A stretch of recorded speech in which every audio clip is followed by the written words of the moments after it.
Welcome to Retrobot, the YouTube channel where we feed a friendly space robot a diet of pure nostalgia. I'm Clay. I am not. I'm Don. And we are here to talk about the best and the worst of 2021. It has been a few weeks. 2021 is now a fond memory for so many of us, but not a distant one. Well, it was better than 2020.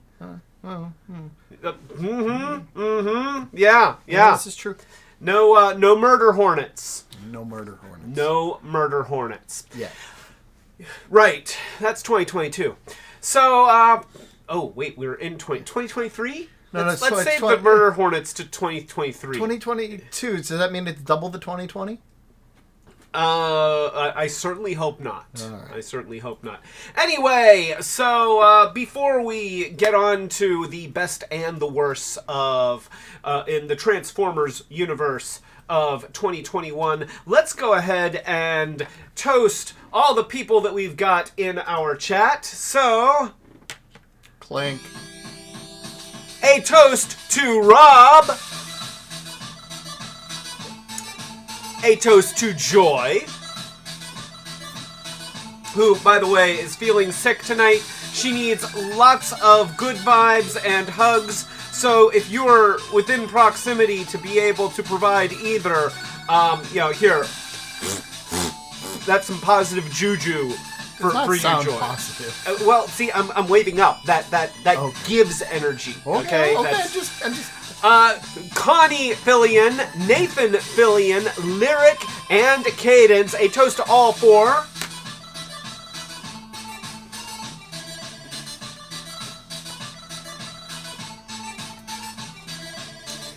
A toast to Mike and Asher Spicer. Mike, I hope you're feeling better also. I know that you were not doing great the other day, so I hope that you're feeling great, and I'm glad to see you here. And as always, hi Asher! And a toast to Paul! Always good to see you, Paul! Welcome! And of course, the biggest toast is for the lovely, the talented, she who cannot appear on camera, but nonetheless is the driving force behind this show, the lovely and talented Monica. Does she have her show driver's license? I think that's why she doesn't get on camera. Oh. She doesn't have a show driver's license. Actually, she's driving the show. And before we get on, Christopher Remley is here. Christopher Remley! A toast to Christopher Remley! Thought I'd, and Setoyami. And, Setoyami! A toast to Setoyami! And no toast for Nathan's truck, because it is the worst.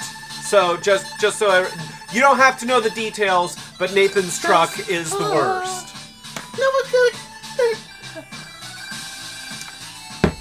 Second only to Don singing.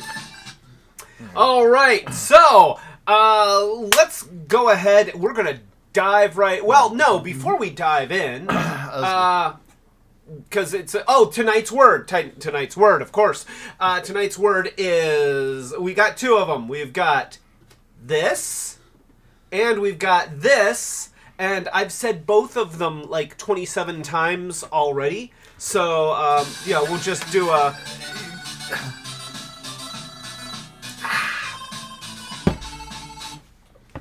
So, before we dive into the world of goods and bads in the world of Transformers 2021, let's go ahead and let's sing one. This is actually a little bit belated because our own Rob had his birthday like 2 weeks ago, and we've just been we've been hanging on by a thread in the COVID world. So we're finally back up to full steam here, and so here we go. We are... Oh, my ukulele birthday, and a bucket of cake. My ukulele birthday. I got the chord wrong, but I'm just kind of going with it. and a bucket of cake. Oh, my ukulele birthday, and a bucket of cake. My ukulele birthday, and a bucket of cake. That was terrible. Wait. You know, I want a do-over. Wait a minute. Let me. Rob's birthday song. Take 2. Ow. I know. It's terrible. Okay, here we go. Oh, my ukulele birthday, and a bucket of cake. My ukulele birthday, and a bucket of cake. See, I got it right that time. Oh, my ukulele birthday, and a bucket of cake. My ukulele birthday, and a bucket of cake. And a bucket of cake. And a bucket of cake. And a bucket of cake. Oh, my ukulele birthday, and a bucket of cake. My ukulele birthday, and a bucket of cake. Happy birthday, Rob! Clone. That's the only way you can end that. That was terrible, but fortunately they didn't notice because we started over. What was Nobody that? noticed. What was that? Nope. So, we got cake. We got cake. Look at this, Rob. We got you a whole cake. And they didn't get it from Shop and Save. And we did not get so the buttercream icing should actually be buttercream. So here we go, Rob. I need you to get really close to your screen. Are you ready? 1, 2, 3, blow. Good job. Good job. You know, we even had kind of a poor data connection, and he still managed to do that. So let's go ahead and let's just hand him the whole cake. And Rob, if you can just hand us a slice or 2 back. Okay, do you got it, Rob? You got it? Okay, Rob got his cake. Also, Rob, we have a box, and we're going to send you present. We're going to send you something for your birthday. We're going to need you to send your address to Monica, and it's absolutely not a surreptitious way of finding out where we need to go to stalk you. Twitter DM, either Pixel Kitties or Retrobot. It specifically says there, and you didn't say it. Oh, well, you know, I just kind of go off the cuff sometimes. Besides, you know, you're here, so anyway, yes. So is the present going to be full of great stuff expanding foam to make sure that it does not get... It's not. It should. It's not. It should. It's not. It's a great way to wrap a gift. It's not going. We're not. We like Rob. So I don't like you?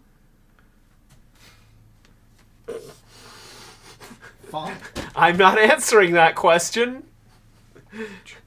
And Don has his own. This is Omicron. This is Omicron. Apparently, I'm immune to Omicron at this point. Omicron loves you. Omicron loved me and left me. He's still chilling right here. No, he's not. He's gone. Oh, that's yeah. Oh, so Rob, thank you. You're getting okay. So Rob's handing us the cake. Thank you, Rob, for slicing and giving us a slice of cake. Cake. And, all right. Oh, Rob, we got forks. We got you're forks. passing us You want forks. to get the door? Oh, is there somebody at the door? Yeah, I imagine. So while all this has been going on, Clay has been without water. So because a pipe water problems out front. So it's been So yeah, we've had a crew out front of the house digging up the yard and stuff. And like it was that. one of those things I knew that they would come knocking once the stream started. That's pretty much it's what you can standard, count on. you know. But you know what? I'm glad that I have water now, and I feel for those guys because it's like 14 degrees here Fahrenheit. It's not that cold yet. It's pretty cold. I'm not saying it's not cold. Look, I went out to the truck many times. Alexa, what's the temperature outside? Okay, so it's 30 degrees. Okay, so barely freezing. Barely freezing. I mean, like practically tropical. So how are they doing? Thumbs ups. All right. Rob, you've got a delicious cake. It's an Oreo cake. Which seems and more good like... taste in plates, by the way. I think Monica's going to keep these. We're not giving them back. I will say that this cake seems to be chocolate with Oreo icing, which is pretty good. So you'd rather it be Oreo with chocolate icing? Well, I'm just saying, as a cake that's labeled as Oreo cake, it's really chocolate cake with Oreo icing and an Oreo on top. Which, I mean, hey, putting Oreo on a cake, I'm okay with that. Well, it could have been worse. It could have been Oreo. Tastes like bird. I have no response for that. You're welcome, Internet! All right, here. I'm trying to get my Oreo, but I got Oreo cake. Caw! Oh. Like I said, Monica's totally stealing those plates, Rob. You're not getting them back. You chose the wrong plate if you wanted them back. You know, we could put them in the box that we send to him. You could. So, anyway. With some great stuff. So, you said there will be picks. Yesterday, you said picks. You're not allowed to have that. Here, you can have that instead. Ooh, Pickaxe Pete? Yes. No. You gave it to me. No. No. It's not Oreo flavored, so you do not put it in your mouth. You see what I have to deal with, Internet? It now has Omicron. Do you see? Do you see what you've pushed me to? This is what I have to deal with. So, thank you. I don't know. So we are here to talk about Transformers. We are talking about, and Really? I know that's really. Yeah, I thought I was here to just have fun. Okay, you're here to make it interesting for people to watch. I'm here to talk nerdily about Transformers, and yeah, that's what we got. So we got a bunch of Transformers.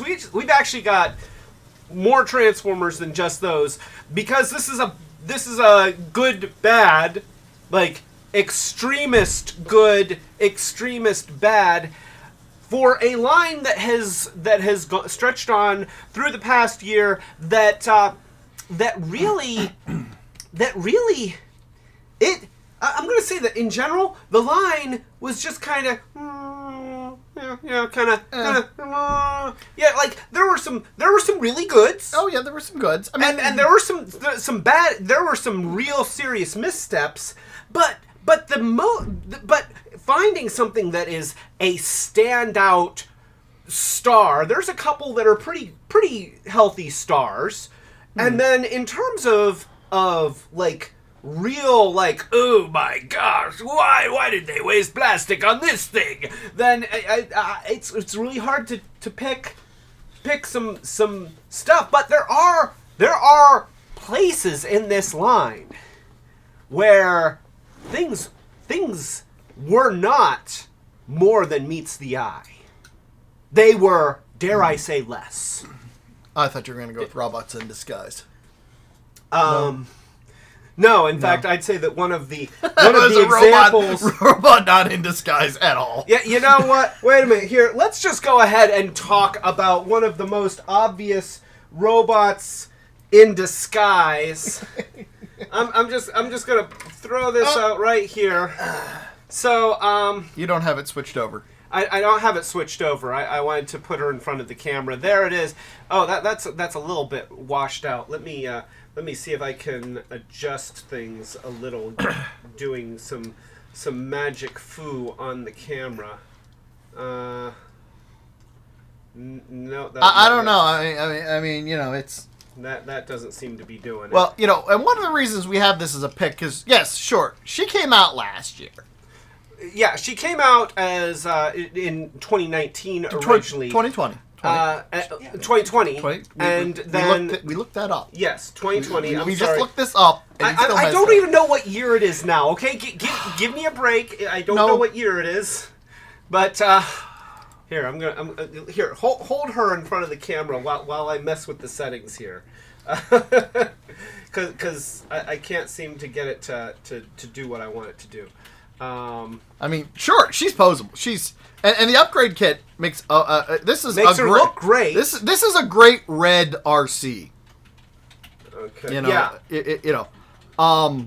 Now, but admittedly though, right now the way Clay's got it, super quick transform here. Super quick. You can transform her faster than you can transform. You can go. See? Look at that. That's instant. That's instant. That is instant. Okay. And your upgrade kit came off. Uh-oh. Okay, well, you know what? Here's what we're going to do. Is that supposed to come off? Yeah, it just plugs into the back. It didn't plug in very well. Well, you know, that's just how it... So, yeah, so let's go ahead and go back to over here, and I'm just going to move some of this stuff out of the way so that we can see her in all of her glory. And what I will say is nice about this figure is that we can show both modes at the same time. Here, let's do this. Come on, you can do it. There we go. And blip, and there we go. So there she is. That is Earthrise Rc, which they repackaged in 2021, and it's just the exact same toy. As Clay put earlier, it is the shelf warmer that's a shelf warmer. Yes. Because there were tons of her left over in 2020, and I can't go into Walmart without seeing like 2 pegs of nothing but RCs in Kingdom. And while it's fine for it to be, like she's a nice figure, she looks good in robot mode, but the fact that the car is just massively folded up on her back. Ultimately, my complaint here rests ultimately not on the shell forming, but specifically, this was a underperformer last time, and we're devoting 1 slot that could have been another figure to this reuse. Now, admittedly, they didn't do a lot of... admittedly, if you were going to do this, recolor her.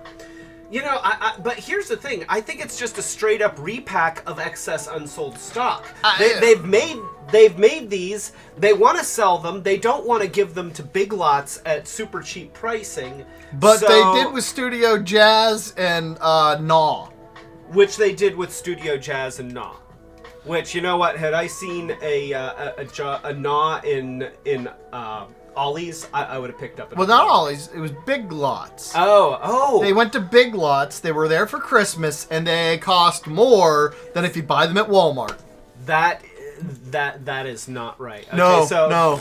Yeah. You know what? Okay, so selling Gnaw and I remember I did see those at Big Lots. There were a bunch of these characters overstock, selling for more than retail price. So I'm going to say right there, that is a worst.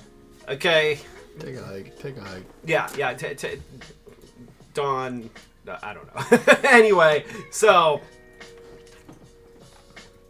thumb signs confuse Clay.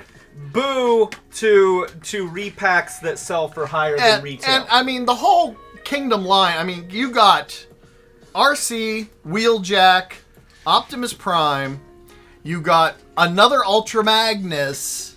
Yeah, that really wasn't all in the Kingdom, mold, just repack. And let's be honest, the Siege mold isn't that good.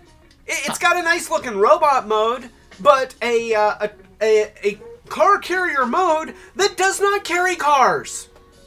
You can maybe get it to carry car. Okay? So I guess car in the singular sense, Ultra Magnus is literally a car carrier, not a cars carrier, just a car carrier. So a nice automated roving robot. No, that would have been way cooler. That would have been way That would have been way cooler. And how come we have not gotten a crossover with Knight Rider? We've gotten Ghostbusters, we've gotten Jurassic Park, we've gotten... It comes down to IP and licensing, probably. I mean, I want to see a robot version of Kit. Okay, and I want the face to be like the talk box thing.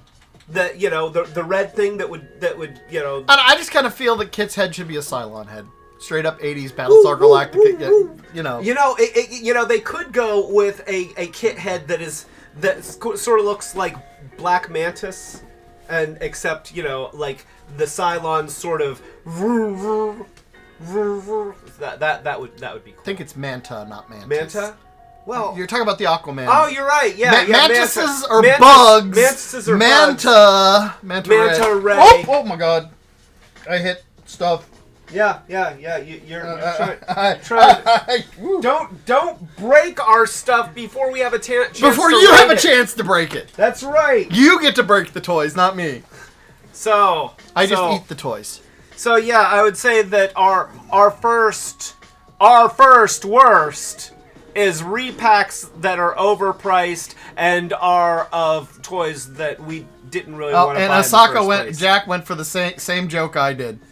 Hey all, if you do use the Knight Rider, then you all could have a car carrier. And see, you could do a Black Optimus Prime as the Knight. And also, that means Osaka Jack is here! And he's the best, not the worst. He's the best. Nothing's ever going to keep him down. Thank you. And yes, I said the... That's right, yeah.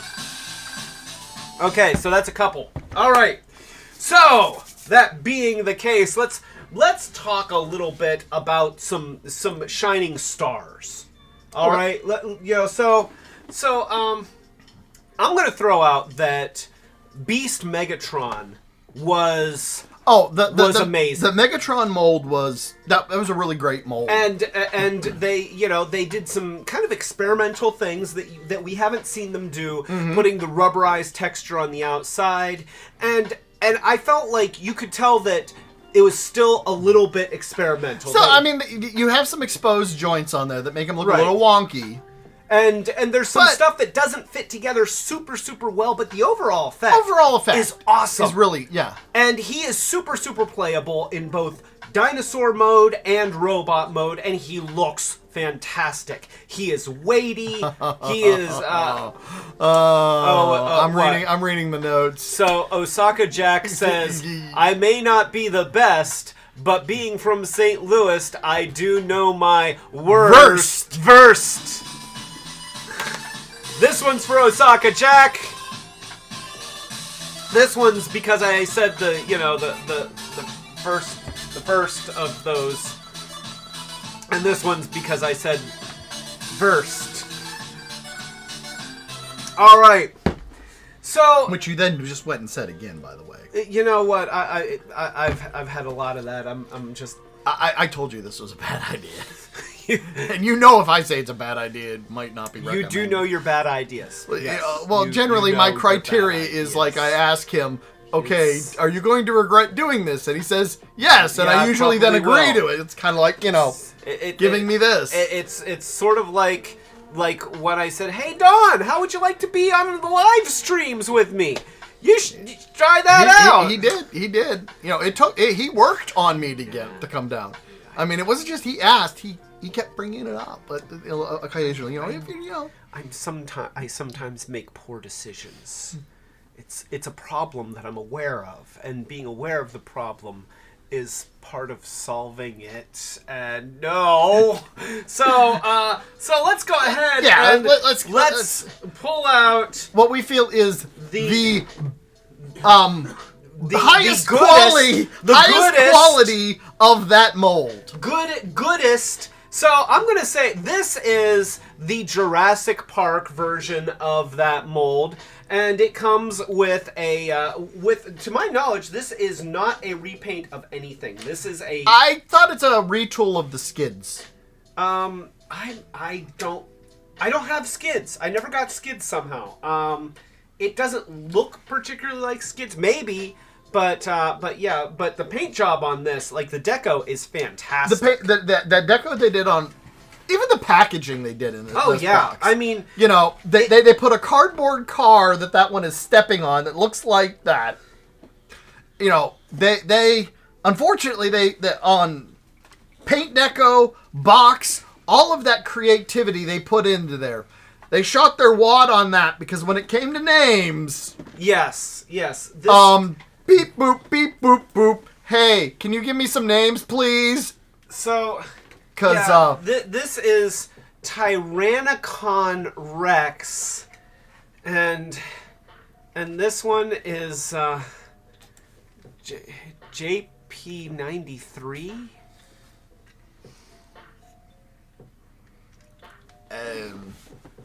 I mean, I'm Tyrannicon Rex and JP93. That's bad. That's like you have this awesome figure that looks like this, and this awesome thing. I can't get the door to stay in. Here, I'm going to show it from that side because. Well, let's put it this way. I really don't feel that that thing is really what we're talking about here. Like, it came with, it's cool, it's the dino. Dino, I mean, just the paint detail is, yeah, you've got some of these little closing issues and a little bit of red here, but I would have been perfectly happy if they just said, hey, and this is an alternate universe where the Transformers are in the same world as the Jurassic Park characters, and this is Megatron. That would be like, he scans the Tyrannosaurus in modern day. Well, here's the thing. All of those tie-in lines has been, you look at Ectotron, Gigawatt. I get it. They did they did one for Universal Monsters with Dracutron or Dracucon. They're naming pretty much after Ectotron and Gigawatt. They shot their wad on names and couldn't come up with anything. Yeah. They types, packaging, all those things.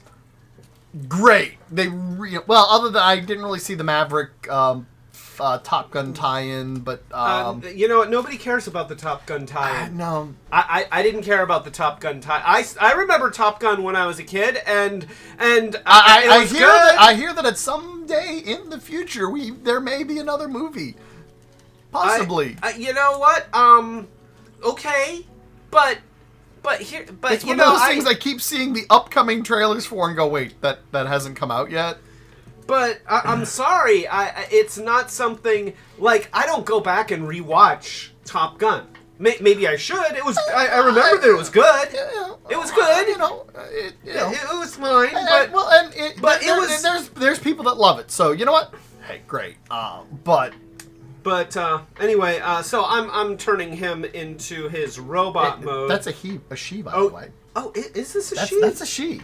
Oh, okay. Well, I'm okay with that. I didn't know that. Well, because this was they were all female. The T-Rex was a female, and so that's canonically a she. Okay. Well, I mean,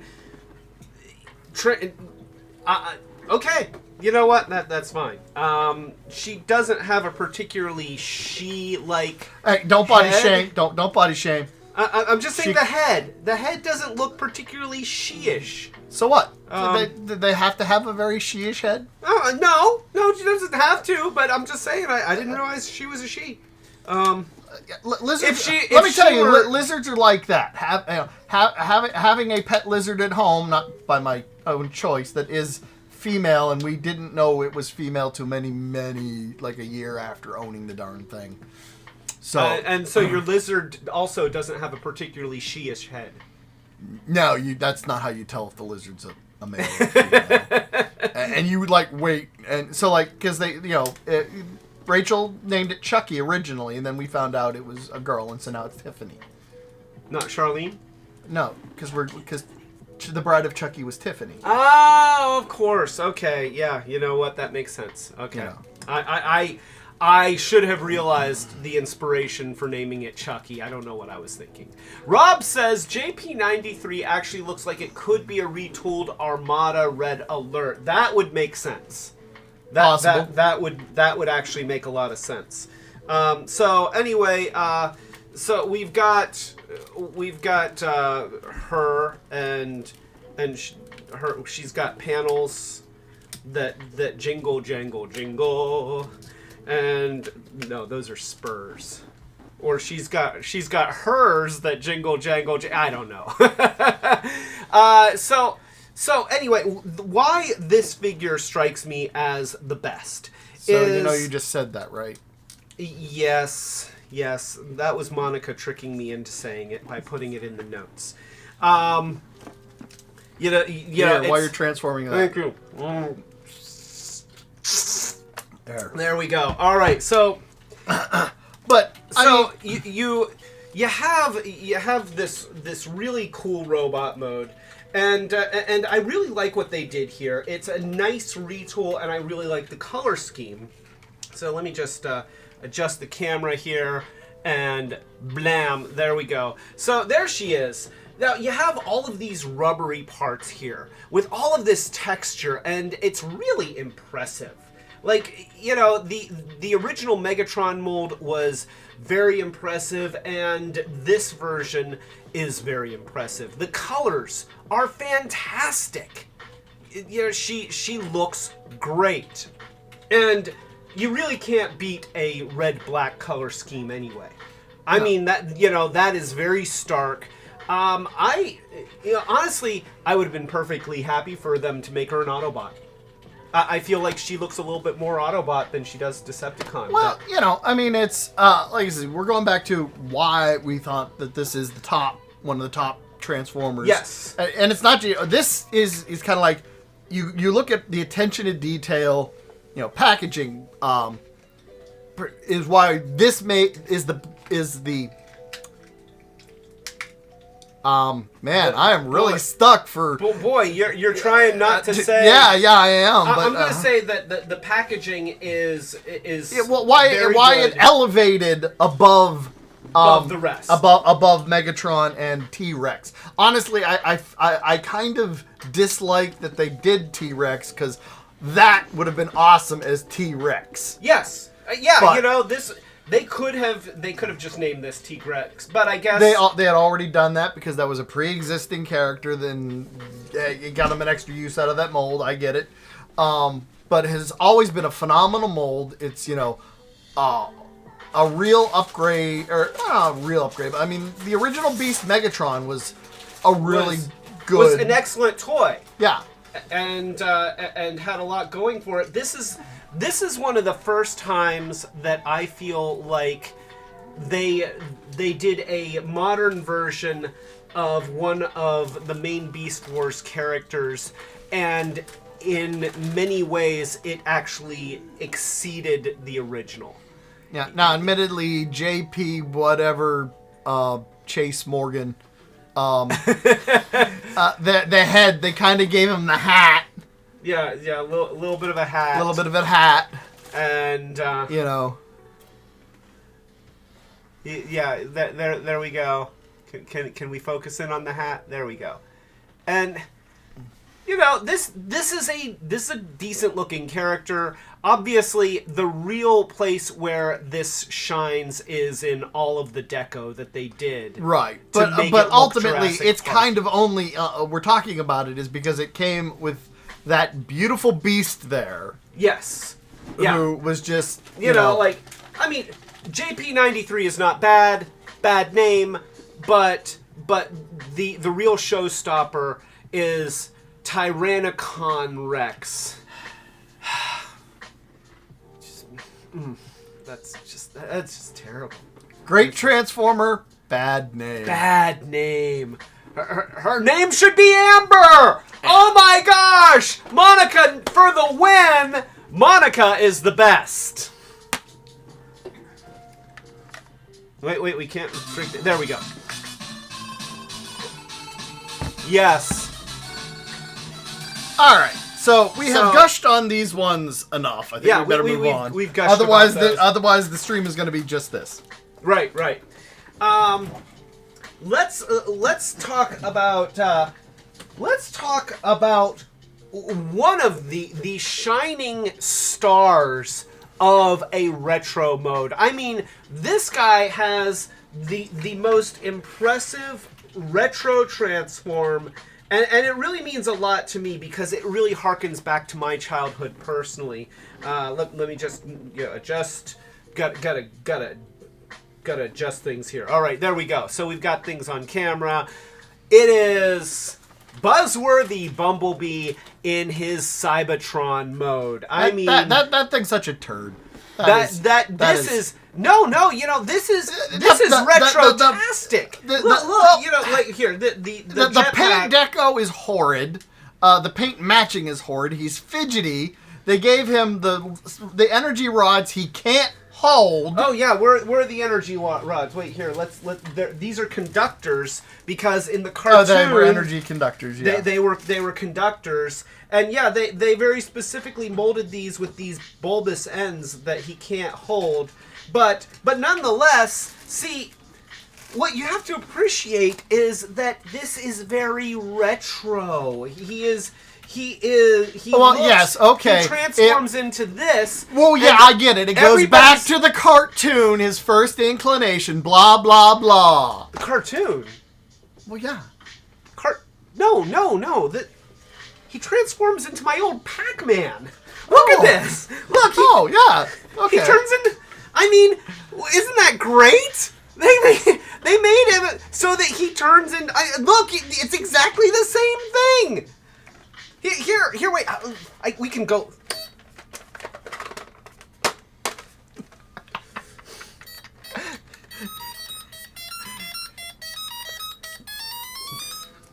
Huh? Yeah, they made it turn into Tomitronic Pac-Man. What a great retro thing. Now, what were you saying? Something about a cartoon? Pac-Man had a cartoon. So... All right. I'll admit it. You look at this toy and you can see that the painted parts do not match the plastic parts. You can see black through the mold. It's smudged on there. He looks like he's dirty. Like you've been. Got your oily fingerprints on him. Yeah. Admittedly, like normally this kind of stuff, let me see if I can zoom in on it any further. So you look at stuff like that where there's just these spots that have like black overspray or something, and normally that's what happens after I've kit bashed it, but I haven't kit bashed this one. That's just the way that he came. And that wing right there you're showing is really horrible. Admittedly, he's I like that they tried to do this. I do like that they tried to do it, but also let's go through the transformation sequence. If I can even remember the transformation sequence. There's a Bumblebee face. Visible head syndrome happens. Yeah, and that's fine. I'm not even picking at that. I'm just. Oh, okay. This came off. This came off. So here we'll put that back parts on. Former. You pretty much tear them apart to transform them, even though you're not supposed to. They just keep flying apart. We're gonna try. Okay, so we've got these things that come off, and so while you're transforming it. Rob says, so if I eat Transformers, does that make me Domicron or Unidon? If Dawn eats does that make... Yeah, you know what? I'm gonna go for Domicron. For me, it harkens back to... It harkens back to here in that I am the entire embodiment of the spirit of Sad Pac-Man. Sad Pac-Man. Sad Pac-Man. I still I don't understand. I don't know what that thing means. What does sad Pac-Man Well, mean? I showed you. You showed me. You showed me the thing. But what does that symbol mean? Don't eat. Ah, don't eat. Okay. It's the picture on many of the third-party transform or things for you're not supposed to eat small parts. Don't eat the small parts. Okay, so we have legs here, and they fold down like that. These are arms. Somewhere they're arms. No, they're legs. Those are legs. And then we have our arms up here, and they fold around like this. And we're going to pull those out. We're going to flip these around like this. And we're going to take out the fists. If we can get the fists. The fists are in there. There are fists. There we go. There's a fist. And there's a fist. And, he's a really small figure. And you see, you have to, you fold this down, and it's got a double joint here that goes behind, and then you've got this thing here, which does a thing. Let's see, and it kind of comes here. Oh, there, that part. Till all are broken. There we go. Oh, you have to see. There's kind of a double joint here to make the foot. And you just pop this part off. You just take them apart and put them back together. No. Here, I'm gonna put them back to. Well, I don't know how this goes on. Does it go on? I think it went on this way. All right, so there. We got this part that flies off, and that kind of folds around there, and it came off again. It likes to come off. This is. You're showing why that Maybe it goes on like this. I don't know. You're really demonstrating why this is on this list. He's fiddly. There's like a million little joints here. I mean, and yes, you're trying to make him turn into something that they had no idea in the cartoon he'd ever be able to do. So. Okay. Look. I've got this leg.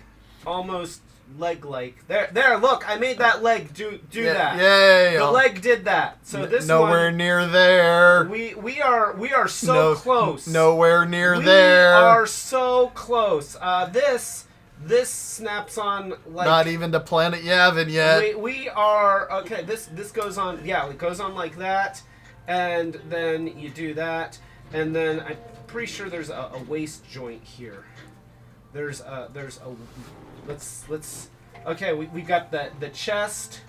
We've got the chest that also has a ridiculous number of little hinges in it, and then we've got the back. The back here's the back. Look, the back also does this, and it has a lot of little joints. And now we've got the waist that pivots around, and so there we go. We've got Buzzworthy Bumblebee with his little gun and his really weird feet. I think they go up like this. Yeah, they go up like that. Okay, so he's got there he is, and we can give him his backpack. How about giving him one of those, And these, you just kind of have to do that, sort of. There. It's completely off camera. No one can see it. There. Look, he's like that. And yeah, there he is. Let's turn up the brightness just a little bit. There we go. I don't know. He looks pretty dumb to me. You can't brighten him up. So there he is. I feel like you remember the Transformers Classics Galvatron that was like this big, and it seemed to have the one that turned into tanks. Yeah, the one that turned into a tank. This kind of feels like the same syndrome of a character who has the complexity of a much larger figure, but they've crammed it into a tiny guy. And didn't you say you actually found somewhere where it was literally some other? It was supposed to be bigger, and they just scaled it down. Yes. It was supposed to be bigger. It was supposed to have a spider walking. A spider walking mode. That's right. and that was omitted from the design, but some of the parts still remained from that concept. So yeah, and Rob says, would it have really killed them to add a hinge on his hands like Studio Series Hot Rod? Or Rodimus Prime. Right. Yeah, both of those had that, you know. With them tiny little hands, I don't know. I mean, that's you already seen how this thing falls apart. I feel like they could have had this figure turn into that vehicle with like half as many parts and made him more fun to interact with. And you know, I don't mind having a complex character, but when the pieces are falling off while you're trying to transform it, it just takes away the fun factor. And then when you have, because he's got more pieces, okay, oh yeah, you know, like, okay, case in point, here's another guy that turns into the same vehicle. Let's just put this on the other camera.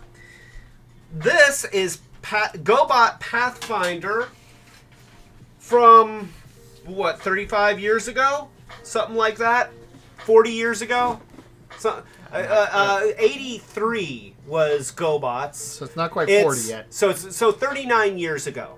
Okay, this is Pathfinder. She turns into pretty much the same vehicle, and she's got this transform. She's got this little swivel here, and then the legs come around from there, and then you have the head up there, and then look at that. Look at that. See? And she looks great. She's a great looking robot. And if you wanted the arms to be more arm-like, they could add hinges to fold those back in a bit. You could absolutely do that. So we know that it could be done, but we got this, and like I said, I feel like if this were a deluxe size figure, then it would have worked better. But at the, what is this, core class? No, it's not core class. Or scout class or whatever. Well, I don't know where the Buzzworthy Bumblebee fits into all of that, you know, because he wasn't core class, so he would have been the next class up, which is that deluxe? Or is that Voyager? Well, he's definitely not deluxe. He is smaller than a deluxe. Well, he came with extra bits. Yes, he came with these, which, you know, they made these so that he can't hold them in his hands. And there's no little clips. There's no way he was a $10 price point, so he can't be core class. Well, that's true. Well, you know, the Buzzworthy Bumblebee stuff, I don't understand Buzzworthy Bumblebee. I know it's a Target exclusive, and it just seems to be sort of a mishmash of whatever they want to give Target. I'm not sure that it has a definitive set of price points. Rob says, oh yeah, those are very thin hands. Yeah, very, very tiny, skinny hands. But I agree with you, Rob. I would like to see a lot more of the Transformers toys have open hands. Hands that either don't move and, you know, they're still molded to be able to hold stuff, but they aren't just closed into a fist, because that allows for the figure to be more expressive rather than just always being like, I'm either punching or shooting. Those are the only things I can do, or holding sword. But, you know, I like the open hand, and I definitely like having a hinged forehand that allows them to really have expressive hands. So yeah, I'm gonna say that that Buzzworthy Bumblebee and the set of conductors that, I mean, he can't hold them in vehicle mode. He just sort of has to Bumblebee handle them. I mean, you know, I can sort of do that. There, I can sort of do that. Look, I got it. Which is how he handed them out to Ratchet, or to Wheeljack. He's holding them in a bundle, but he eventually does hold and hand it. Right. You know what? So, yeah. Son of a... Are you losing? Absolutely. Those are valuable. Those are now lost forever. So there we go. And you can't even store them on the vehicle. Like, they could have had some little clips. You know what you can So do with that- them, though? I just realized, you know what you can do with them? Q-tips. No, please don't. Just gonna ask you nicely. Here, use this. Not recommended by viewers, okay? I am the What living did spirit. Mythbusters always say? Remember, never try anything that you see on this live stream at home. We're professionals. But we're not. We don't get paid for this. So, and Setsune is here! A toast to Setsune!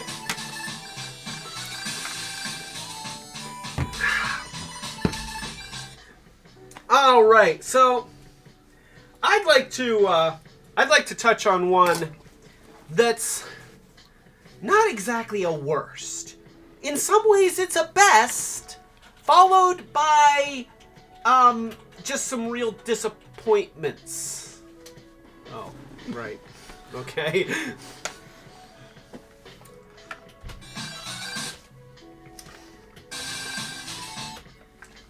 All right.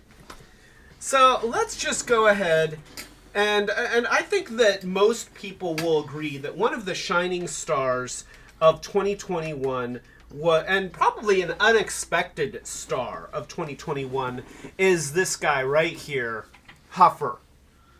Huffer is a character from the Gen 1 days that has never really gotten a proper redo. That's because he was kind of a turd. He was a turd of a character. He was underused in the show. He had his shining moment when he pulled Prime's trailer. Let me pull that for you, Prime. That's not how he talked.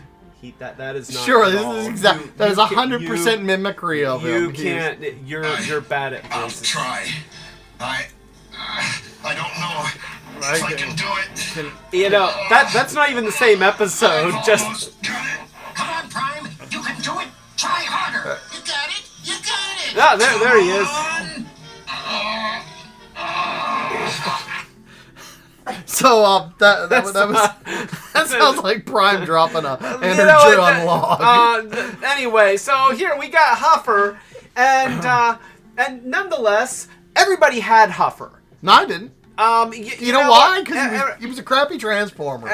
Everybody, I did not except have Dawn doesn't count. Everybody else I didn't have had pipes Huffer. either, because it was a repaint of a crappy transformer. Pipes was better because they changed his transform so They that the did. back was the front, and his arms looked way better that way. Yeah, but So- he was a retool of Huffer, so therefore he had the Huffer stank on him. And he also, he was blue and blue and white. But Don't I matter. I didn't have pipes, but I did take the eye stickers from one of the Seekers and stick them on the back part of Huffer's head and transform him as though he was Pipes, so that the eye stickers showed and said that Pipes and Huffer were fused molecularly, and he transformed into both characters. I think they actually did that with the... Yeah, they did. I read that was a thing. So yeah, let's go ahead, and we've got Gen 1 Huffer here, and we're just gonna show him here. Because that was Puffer, wasn't it? I Was the fused one, they called it Puffer? Puffer was a repaint of Huffer in Pipe's colors, but just a straight up repaint. Oh, okay. It had none of the retooling, so people called it Puffer. So yeah, he was an awkward guy.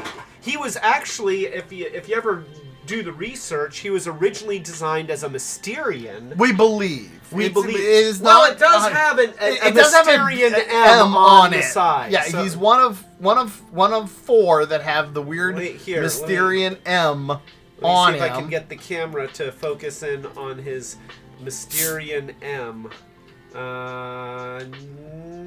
There it is. There it is. So you can see the M on the side of the truck cab, just barely. But yeah, so yeah, he was. He had an awkward robot mode, and he was one of the Autobot super deformed mini cars that none of them were real impressive Transformers. Yet obviously Bumblebee turned into one of the primary characters of the show, and still is. Well, you look at when they went from 3-episode miniseries to the show.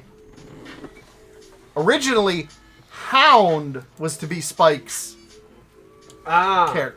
Because you think about it, there was a lot more Spike and Hound than Spike and Bumblebee. Yeah, and but Spike saves Hound's life by diving in and beating up Rumble. And beating up Rumble, or well, he pretty much got beat up by Rumble, but and then Hound saved him while he was saving him. But he totally thought he beat up Rumble, but it's Spike, so hey, you know what? Spike was did one of grow those up to not be nearly as annoying. Spike, as the human kid character in these kids shows from the 80s, was, I'm going to say, the least annoying kid character. Like, he was way cooler than Matt Tracker's son. The one Scott, that came with Scott with T-Bob. T-Bob. Okay, yeah, Scott was a wiener. And he certainly wasn't an Orko character. I mean, Spike, for the kid character, he wasn't bad. he really was.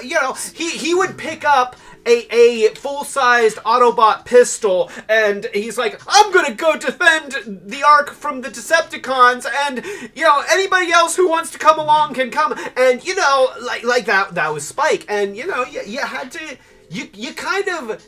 When I was a kid, Spike was older because, he was old enough to be working with his dad. He was old enough to be what's weird illegal child labor. I was going to say, he worked on an oil rig with his father, which makes you feel he's over 18. Well, I always got the impression that he was maybe 16, maybe 15, 16, or 17, somewhere in there. But later in the cartoon, he always felt a little more childlike. But then again, it is what it is. So Rob says, amusingly, the Mysterians M was on the retool into Pipes as well as Outback and Swerve in their retools from Brawn and Gears. Yeah, so, that whole Mysterians thing, I feel like the Mysterians are a second cousin by marriage to the Transformers. At this point, it doesn't matter. Eventually, till all are one, Hasbro will own all of our childhood Well, toys. I'm kind of hoping that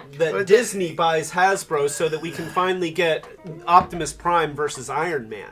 Like I want to see that. Hey, there was one point at which the Marvel universe and the Transformers universe were one entity, and I want to see that again. And we'd get much better Transformers movies then. Mysterians became Transformers, which were later decoed into GoBots after Hasbro got that name. So, till all are one. I'm sorry, I'm having a lip emergency, and my Burt's Bees has stopped. It stopped, okay, there we go. So, that's so good. Oh my gosh.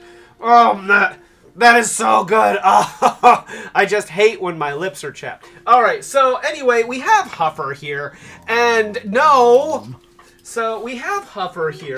and he is a fully realized character. Deluxe class, I believe. This is Deluxe class. Yeah. And, wait, where's that Bumblebee? Give me that Bumblebee. Oh, do I have to? Yes, okay, we're going to just do a side-by-side. So, yeah, well, okay, he's close. He seems a little small for Deluxe class. Okay, he's somewhere in between Deluxe and Scout. But, so we've got Huffer here. He's got a good robot mode. He looks like he did on the cartoon, but moreover, he just looks like a fully realized Transformer. He's fully articulated. His head swivels, his shoulder swivels, his elbows swivel, his wrists swivel. He's got a waist that moves. He's got hip articulation. He's got ankle joints, knee joints. Like, he's got it all for a modern interpretation of this character. His paint deco is good. Yeah, he's just a really nice version of a character that's never really gotten a proper redo. I think that the last time that we got a Huffer, like a genuine Huffer, was way back in Transformers Cybertron. There was a BotCon exclusive repaint of that little blue truck done as Huffer. And I wanted it so bad, but it was like all the money. And, like I wasn't going to pay $60 or $80 for, a little, I mean, sorry, Huffer. I mean, you're great. No, I'm not. But I wasn't going to pay $60 or $80 to You didn't pay $60 or $80. I didn't pay $60 or $80. So let's go ahead and do the transform on him so that you can see how he does what he does when he does what he does. We've got the arms that turn into the exhaust pipes. We've got the body, which tips forward. We've got the wheels behind the back. We take the arms, swivel them backwards like this, and then they're on these little linkage pieces in the side, these little hinged panels in the side that allow them to swing back and out of the way, and then you can fold the wheels out of the side here, and this is just going to pop out because all are broken. It just came out of socket. So there we go.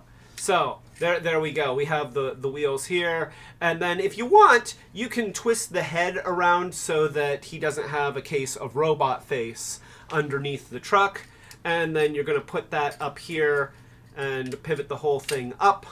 And now his arms are going to swivel. So you swivel his arms like this, and then you fold his fists inwards, and they don't flip all the way around. They just kind of fold down like that. See, like that. It's a nice Prime homage to have your fists just tucked in behind the cab.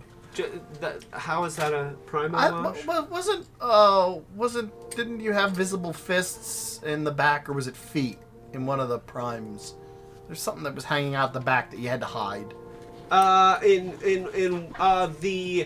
The Prime from what was that? Was it Siege? No. Or no, it was earlier than that. It was earlier. I think it was Power of the Primes. Power of the Primes. There was one where the fists were just hanging out in the back, and it looked like garbage. So you can put the legs together. Yeah, they just go together like this. And then the panel on his feet swings around and can go against the front. And then this whole thing can swivel around like that. And there, at this point, you just do a little bit of finessing and stuff, and he's a little truck. And he's a good-looking little truck. And also, very, very important, he can pull Prime's trailer, which is the best thing about that trailer, because otherwise that trailer is kind of a piece of crap. And I would talk about it, except that that's not part of 2021. So Rob asked if we were thinking about Energon Optimus Prime. I don't think it was Energon that had the fist. But it might have been. I don't know. Energon Prime. Oh, okay. That's another one where his arms and his legs just kind of swung back behind the body because the big dumpy midsection was one giant sound box, and that was. So anyway, here's something else that they did with this that I didn't even realize for a long time because I didn't look at the instructions. I mean, come on, they're instructions. You take the gun and you split it in half, right down the middle, and then the gun attaches to the truck bed. Let's see, there's some places here. There's places. We've got places. Where's the places? There's places. There were little things. There were. Sure. There were things. Sure. There were things. Does this have to go on with it? Yes. This goes on. Because it turns it into a dump truck, doesn't it? Well, it turns it into a dumpy truck. Into a dumpy truck. Or here. This goes like this. Okay, so this this thing attaches right here, like that, and then you take... No, not that. Thank you. I don't know. I feel so like... now you have these little slots here, or the slots here, and these little tabs here, and they go right there. Do they? And then you take the other one, and you have the little slot there and the little tab there, and then like that just goes. Thin. Those would be like nummy wafers. And No. so then it gives him a little truck bed. Yeah. And then if you wanted him to be a tipper truck, you could do that. And it's sort of like with Gen 1 long haul, kind of.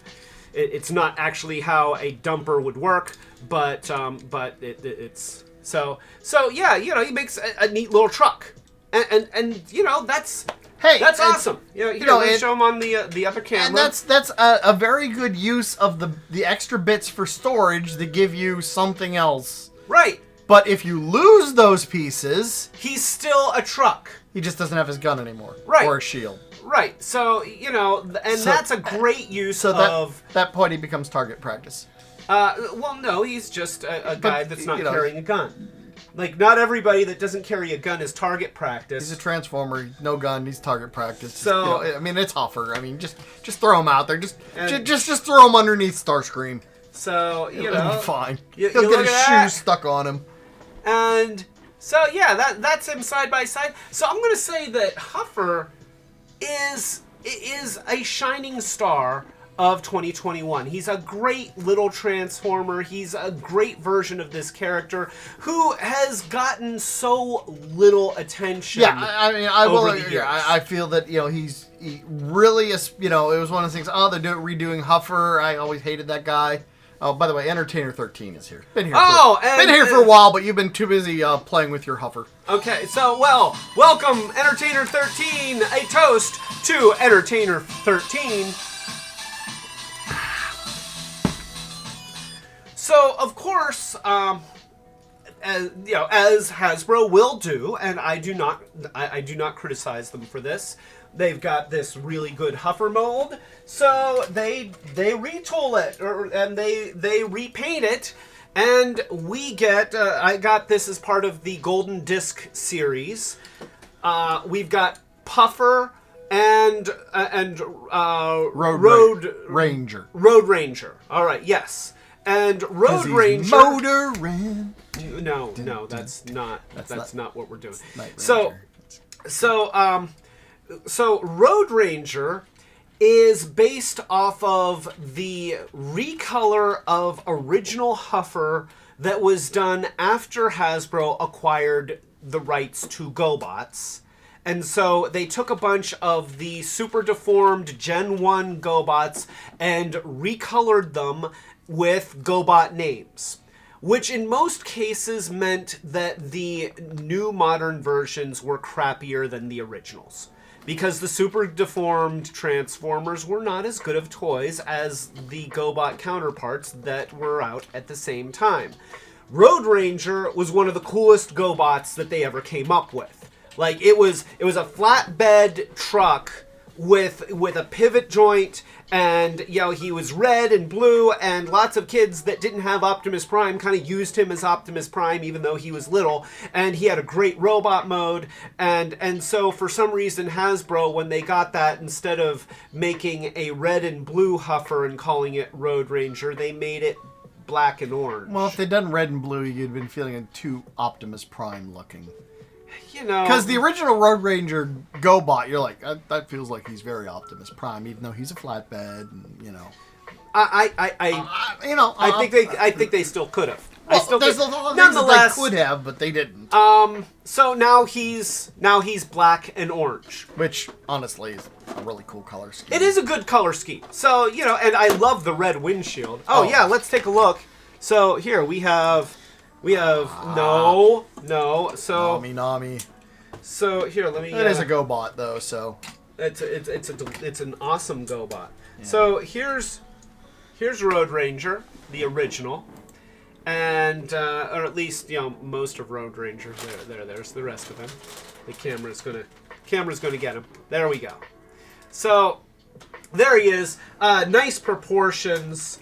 a good-looking robot mode, and then to turn him into a truck, you extend him. The head goes down and the waist goes down. That exposes the pivot joint. You fold the arms in. You fold the back of the legs around, and look at that. He turns into a flatbed truck, and that's really cool. Like, that is what what I kind of wish Motormaster would have been like. But Motormaster was a crappier toy too. So, and I think near the end of the stream, I want to get to some predictions for 2022. Okay, we can do that. But look, he can even tow. He can even carry Huffer. So that is the GoBot Road Ranger. I'll get that for you, Prime. I'll get that, Huffer. So this is Road Ranger, but I want you to see something. Look at how. This is it in truck mode, and notice that the wheels don't quite all want to touch the ground all at the same time. And this is something that I've noticed with these guys. This one I tried to adjust, and I did adjust it a little bit. It's not too bad, but you can even see that like right here the front wheel is not turning because it's not quite touching the ground. Then we get Huffer. And this one I have not fixed yet. There is a problem with the remolded part. I don't understand why, but when you transform it into truck mode on both of these things, it's really consistent. He is a little bit, he's a little bit, he's supposed to be, but instead he's, And since he's he's not super deformed, he's just slightly deformed. He's slightly deformed. He's gone from super deformed to slightly deformed. And that's really disappointing. Like, it's such a good mold, and I really like this mold, and so when they're like, yeah, we recolored it, it's like, okay, you know what? I'll take the recolors. I'll do it. I'm a sucker. I'll buy the same toy again in different colors. Sure, why not? And then I get these, and he's got this cool red translucent and windshield and everything, and black and orange, and it's like, okay, he looks cool, and his wheels don't touch the ground, and so I had to take a torch and kind of heat up that place and that place in the middle and flex it, and I mostly corrected it on this one. I have not corrected it yet on this one. I thought you... you mostly corrected it on this one and not on this one. No, this is the one that's worse. Oh, is? Okay. This is the one that's worse. This one's better. This one's worse.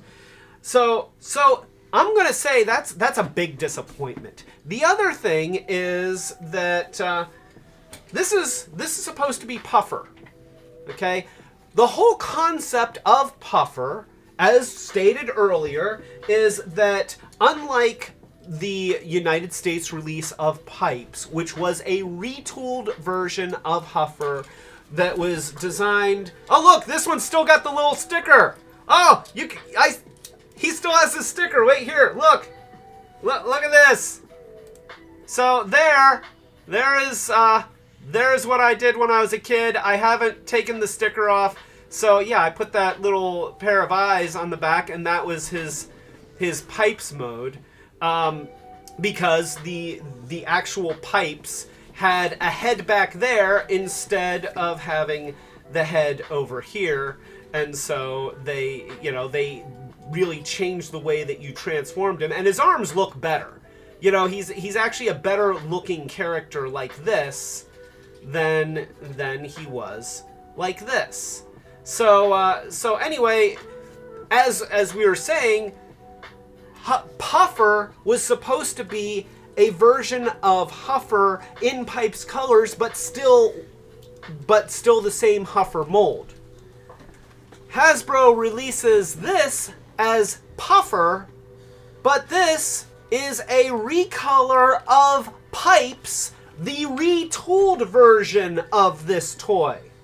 So instead of giving us a recolor of this in Pipes colors, they recolored Pipes in just slightly different Pipes colors. Well, if they had given you this, since it was the 2-pack with one of these already, you would have got 2 of these. No, I would have gotten one of these that was blue and white, and then I would have gotten this one that was black and orange.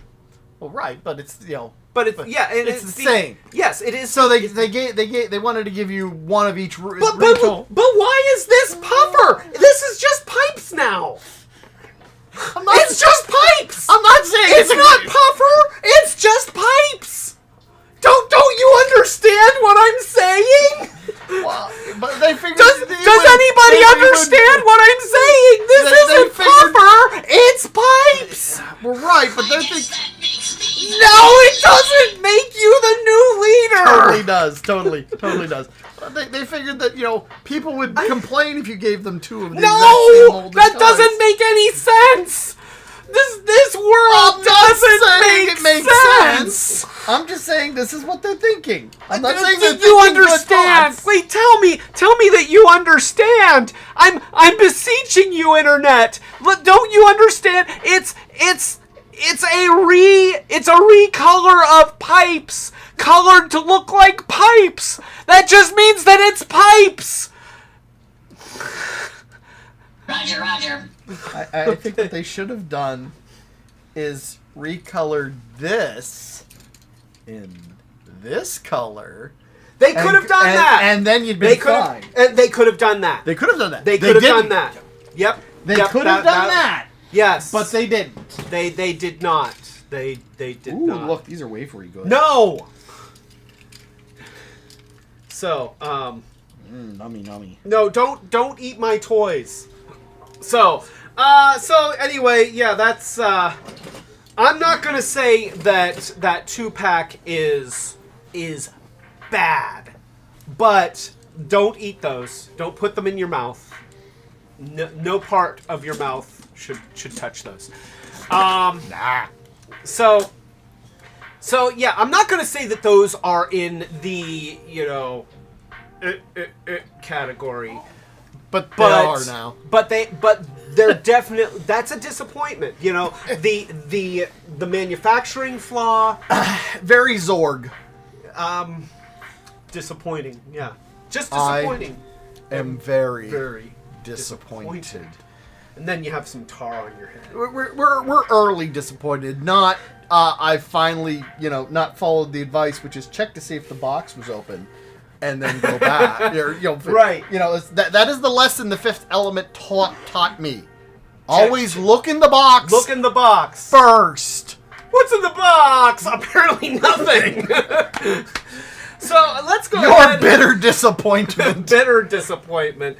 All right. So let's go ahead and let's talk about a shining star. What may be a shining Rodimus star, because it's Rodimus, and I'm gonna say that I know that there's a lot of people that have complained about this. A lot of people have. They feel he's overpriced for being what you get with the figure. They don't feel that the trailer lives up to the price point.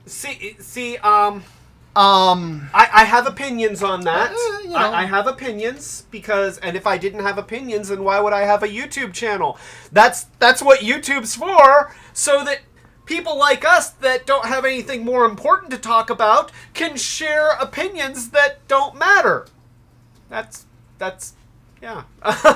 Joy says, Pipes and Huffer are really rare names, seeing that the war on drugs was so big during that time. And I never really thought... You'd figure they'd be really popular Transformers right now. Huff the magic dragon lives by the sea. Anyway, a toast to Joy.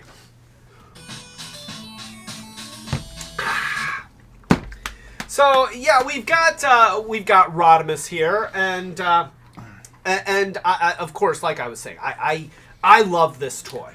I love this toy. I really respect what they did with this toy, because they took the absolute turd that was Gen 1 Rodimus Prime. Here is your replacement for Optimus Prime. And sadness. Yeah, no wonder so many kids cried after Transformers the movie, because you get that toy and it you know, like, and I have it, and it holds kind of a special place of nostalgia in my heart, but I'm not going to pretend that it was a good toy. No. It was a bad toy. I never got it. I'm like, no, I'm sticking with Hot Rod. Hot Rod was cool. Now, this thing was lame. Didn't you have Ultra Magnus? Nope. You didn't have Ultra Magnus. Nope. Oh, Nope. because Ultra Magnus was cool. was Ultra cool. Magnus was a white Optimus Prime with Optimus Prime. armor. With armor. I mean, That bugged me when I was a kid. you didn't like it. I didn't like it because it was a white Optimus Prime, but they never showed him in the show as a white Optimus Prime. He was always in the armor, which made him less articulated than if he wasn't in his armor. Now, admittedly, that armor was cool. That trailer, I made all kinds. It made great ramps for your mega city bases I built. I think it was a fun thing to play with as an extension, but as an my overall toy, my only criticism was that the car carrier, the trailer portion could become armor, and it could become a trailer, but it had no other function. So, like, if you had the front portion transformed as a robot, the trailer's just parked somewhere. So, you know, Monica's getting... So, here we have original Rodimus Prime, and new Rodimus Prime. Let's go ahead and put these side by side in front of the camera so that we can see how much Rodimus has grown over the years with this line.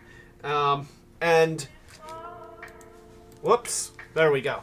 And so there he is. And you can see that, original Rodimus Prime is, he's kind of a space camper. And then you have, you pull this off, and the trailer doesn't do much. It opens. Let's open, damn it, open. There we go. So, and then you have this, which I'll back off of the camera a little bit so you can see. I don't know. You really want to see that? I mean, that's. And yeah, that's all it does. It's a tray on wheels with a stick gun. Yeah, and there's no extra room in there with because of the stick gun. And there were some little panels that you plug into the sides, which we have those in this bag. It's not worth putting them on. No. But there it is. And then you have... He can ride around in it like a little go-kart. And then you have this, which, what the hell is this thing? I mean, this is a pair of robot legs with a car front. I mean, they put wheels near his feet, so yeah, they put wheels on his shins. He's got skate trucks for shin guards. That's not a vehicle anymore. No. That is the front half of a vehicle. This is the back half. This is the end of Herbie the Love Bug when he accidentally breaks in half and he gets first and third place.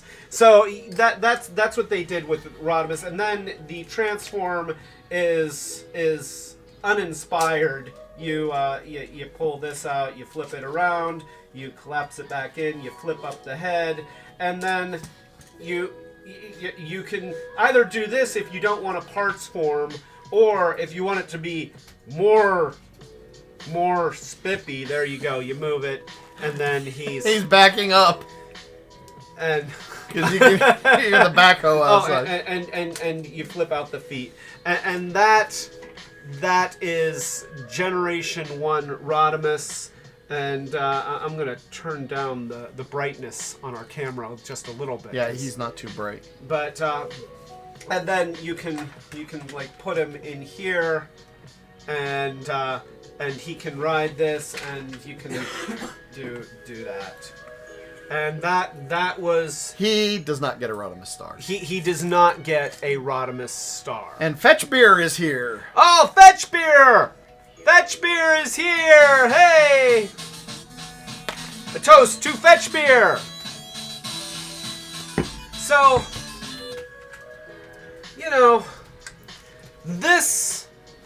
this is supposed to be... And Fetchbeer says that he turns into a wheeled mermaid. He turns into a wheeled mermaid. Yeah, he turns into a mer truck.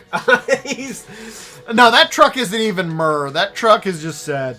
Sad truck. Sad truck. Maybe mirthless truck. Mirthless truck. I don't know. I think we're spending too much time on this turn. Anyway, so So getting back to our new version of Rodimus, I will say that this toy, yes, it's Commander class, and that comes with a hefty price point. But honestly, in this whole War for Cybertron line, what they've done is they've downscaled the size of a lot of Transformers, leaving them at price points or even inflating the price points. You look at Huffer, Warpath, some of these the super deforms, they're all coming in at the deluxe line. And they're not huge, but where I really noticed it was that you had a lot of Voyager class figures that were barely larger than deluxe class. You had Optimus Prime that was supposed to be leader class, but he is very clearly a Voyager class size at best with a super cheap trailer. Some people, they loved Studio Series Hot Rod, but a lot of people complained he was Voyager. Yeah, he was technically Voyager class, but he was almost exactly the same size as all the deluxe classes, except with a few extra bells and whistles. And it's a good toy. It's a good toy. It's a good toy. But the point being, I own that toy. And of course, because I got it, so you'd have it, and then you didn't have it, or you already got it, and I'm like, that's okay. I don't mind having this one. And it is a good toy. It is. I love the Studio Series Hot Rod. I think the things they did are great. Yeah. But admittedly, it's not specific to the toy itself. It's just what Hasbro has done to control their prices. First thing they did outside. Okay, yes. This not cool. Yeah, I do not like the slice, and honestly, they could have easily just made this yellow fin a little bit more narrow. Just a little narrow, so that it would have been fine. And you'd save some money on plastic, it'd been fine. But you pull... There we go. Okay, so you pull it out, and what you've got is... You don't have the Mer truck anymore. He's a crossover vehicle that is very similar to Hot Rod's car mode. So it looks a lot like Hot Rod's car mode, but it is beefier. It is a little bit. It's lifted. So it's like I said, it's a crossover vehicle, but he is his own independent vehicle. If he doesn't have his trailer, he is still a ground vehicle. Not just a roller, and then you have this trailer, which, unlike Optimus Prime's trailer, is a full-size trailer, and it integrates beautifully with the toy, and it doesn't look cheap, it doesn't feel cheap. It's got an opening back here with these simulated pneumatic cylinders. And there's another little panel here, and there's even a little bit of room in there to put some stuff. And not a lot with the gun, though. Not a lot with the gun, but here's the other thing that they did. Yeah. So you open this up, and these things kind of always get in the way. Yeah, there we go, and then all right, so we've got this. Now this detaches. It's got a peg so that it can peg into a number of different locations here, or these pegs are compatible with the weaponizers, other Transformers weapons, so you've got that. But you see they molded treads on here, so now you flip up that little peg, and now this becomes a mobile gun, which is cool. It's also got this little thing that allows it to plug into the top of the trailer, so you don't even have to have this in here, and then there's plenty of room inside there to put other smaller characters or weapons or stuff Now, like that. feature I thought was really great that they did with this is something Clay always complains about, which was weapon storage. So you've got this big, you know, you have a trailer, you got this big space under here. Wait for it. Wait for it. Oh! It doesn't come out. Oh, it doesn't come out? Yeah, Oh, that's it's just lame. a drawer. It's just a drawer. It's a drawer, but it's extra storage. See, you know, and that they made that specifically for the blast effects pieces. I store my blast effects pieces in a completely separate location. You know, But the point is you could store them there, you know. and they even had little places specifically designed for all the blast effects pieces. Nonetheless, you can put other stuff in there. So you've got that. You've got this bit, which pivots down this way, and then you can do that. Or the ramp is a bit janky. I mean, because the ramp is weird, but you know you can can't do that. you can get it to at least be a ramp. Yeah, or you can leave this part up and do that. So people have to duck under to get out. Right. So you know there's different things that you can do with it that way. You know. And then you've got this, which comes all the way around here, or it can go but that way. There's a lot of stuff that you can do. You know, they went back to the original and improved way upon it. I think they really did a great job improving upon it. I mean, you know, I wouldn't have mind seeing this with a few extra features, like maybe a robot arm, or like repair things, so that it wasn't just a gun. But I understand this was just taking that original concept, that original toy, and doing a good job. now of that design. to address you, They to be fair on these, now one To be one- fair, the wheels. I mean, they could use a little silver. They They could use some they hubcaps. could, you know, for a commander price point, that has been people's legitimate complaint about this, is, yeah, I could have used some detail. Everything that we put in the top category are not flawless. They all have little flaws. And it's, what are you willing to deal with? Ultimately, I'm like,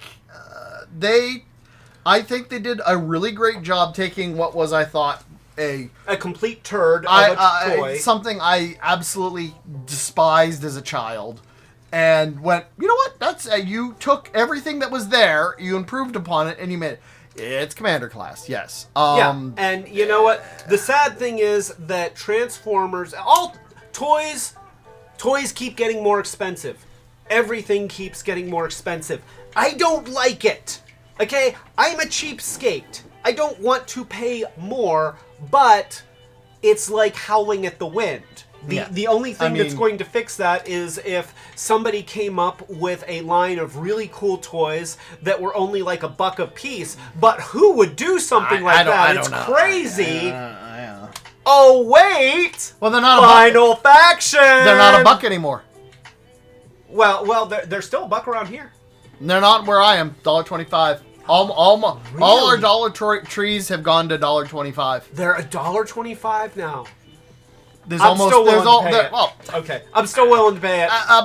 let's face it. $1 doesn't go very far these days. You know, it's inflation. You know, Yeah, hyperinflation. It's gonna happen. You know, it's Dollar Tree has been resisting. They can't anymore. They are the last holdout of the true everything's a $1 dollar store. We knew it had to go away sooner or later. So, and you know, I'm not going to fault them for well, I'm it. sure but there's still a few small, like Dollar Smart or something might, but who knows? If well, there's no more national chains. Right, big nationals. Dollar Tree was the last one. Mm. So anyway, but nonetheless, it does kind of give a little bit of hope that, you know, there's somebody out there that's doing cool stuff that at a bargain price. I mean, yes, you're back to 5 points of articulation. It's you know, right, but nonetheless, it's $1.25. You know, you can't even buy it. You can hardly buy a can of Coke for that now.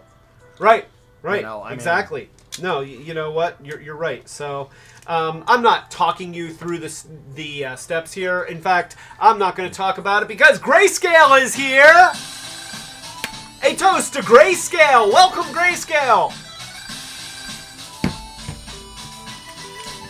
I know it'll come as a shock, but we were talking about how cool Final Faction is. Rob mentioned that the tray in the trailer, you could put your weed in it.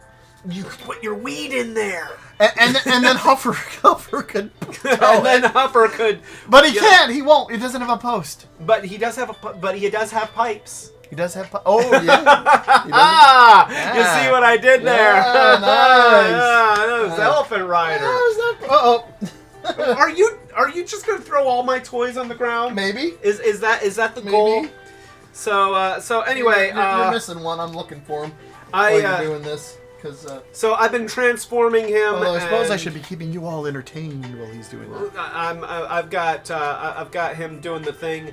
I've always found that when turning him into his robot mode, it feels like things are supposed to go a little bit differently than they do. And you know, that's why I can't find him. I know why now. Why? Because he's on the board. Oh, he's on the board. Okay, good. Well, you know what? That's why I can't. The lost Transformer. I'm like, where's that one? And that's why, because he went somewhere else. And I have to do this, and then I have to swivel that around. And what I like is that they integrated a lot of the same moves as you saw in the animation of Transformers the movie that was never in the original toy, but nonetheless, that he has like that shoulder swivel thing that and they did that with the Studio Series version and this version, and it's very cool. You know, there's a lot of things that the engineering is very similar. Studio Series is Hot Rod. Yeah, I know. This is Rodimus. So that's what I said. Okay. It made it sound like he's like, yeah, you know, the Studio Series Rodimus Prime. No, I just said the Studio Series version of Hot Rod. I feel like they're the same guy. This is Rodimus Prime. Totally different. I hate how hard I have to push. Yeah, that is. You know, that's very unsettling. I just feel like I'm gonna break him, and I don't want to. So, you know, he does. I do not like breaking my toys. I like fixing toys. And Tim Kangaroo is here. A toast to Tim Kangaroo. Welcome, Tim Kangaroo. Somebody's at the door. Oh wow, we got people coming. Well, I to imagine visit it's us. the backup crew. Ah, okay. The people's saying, hey, you know, we're fixing your water, and thank you. Yeah, and Monica was so nice that she actually put out coffee and snackies and other things for them. Well, you know, it's 30 degrees, not 14 degrees. But it's still, freaking cold, and they're working on a busted water line.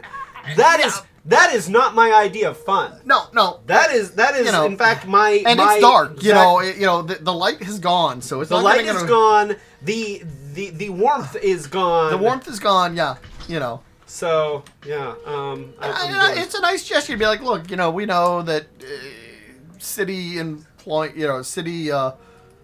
maintenance has to happen, and it's an unpleasant thing to have to do, and you know, we appreciate what you're doing for us. Yeah, we appreciate your work. So thank you, you municipal engineers and workers all over the world.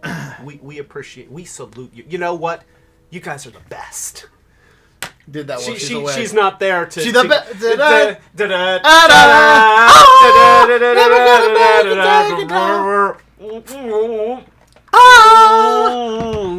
Okay, there we go. And I'm just doing the arms now, and the arms do a neat thing, and they swivel around here, and then this piece goes around here, and Monica's closing the garage door, which is good because that means that now people can't steal my tools as easily.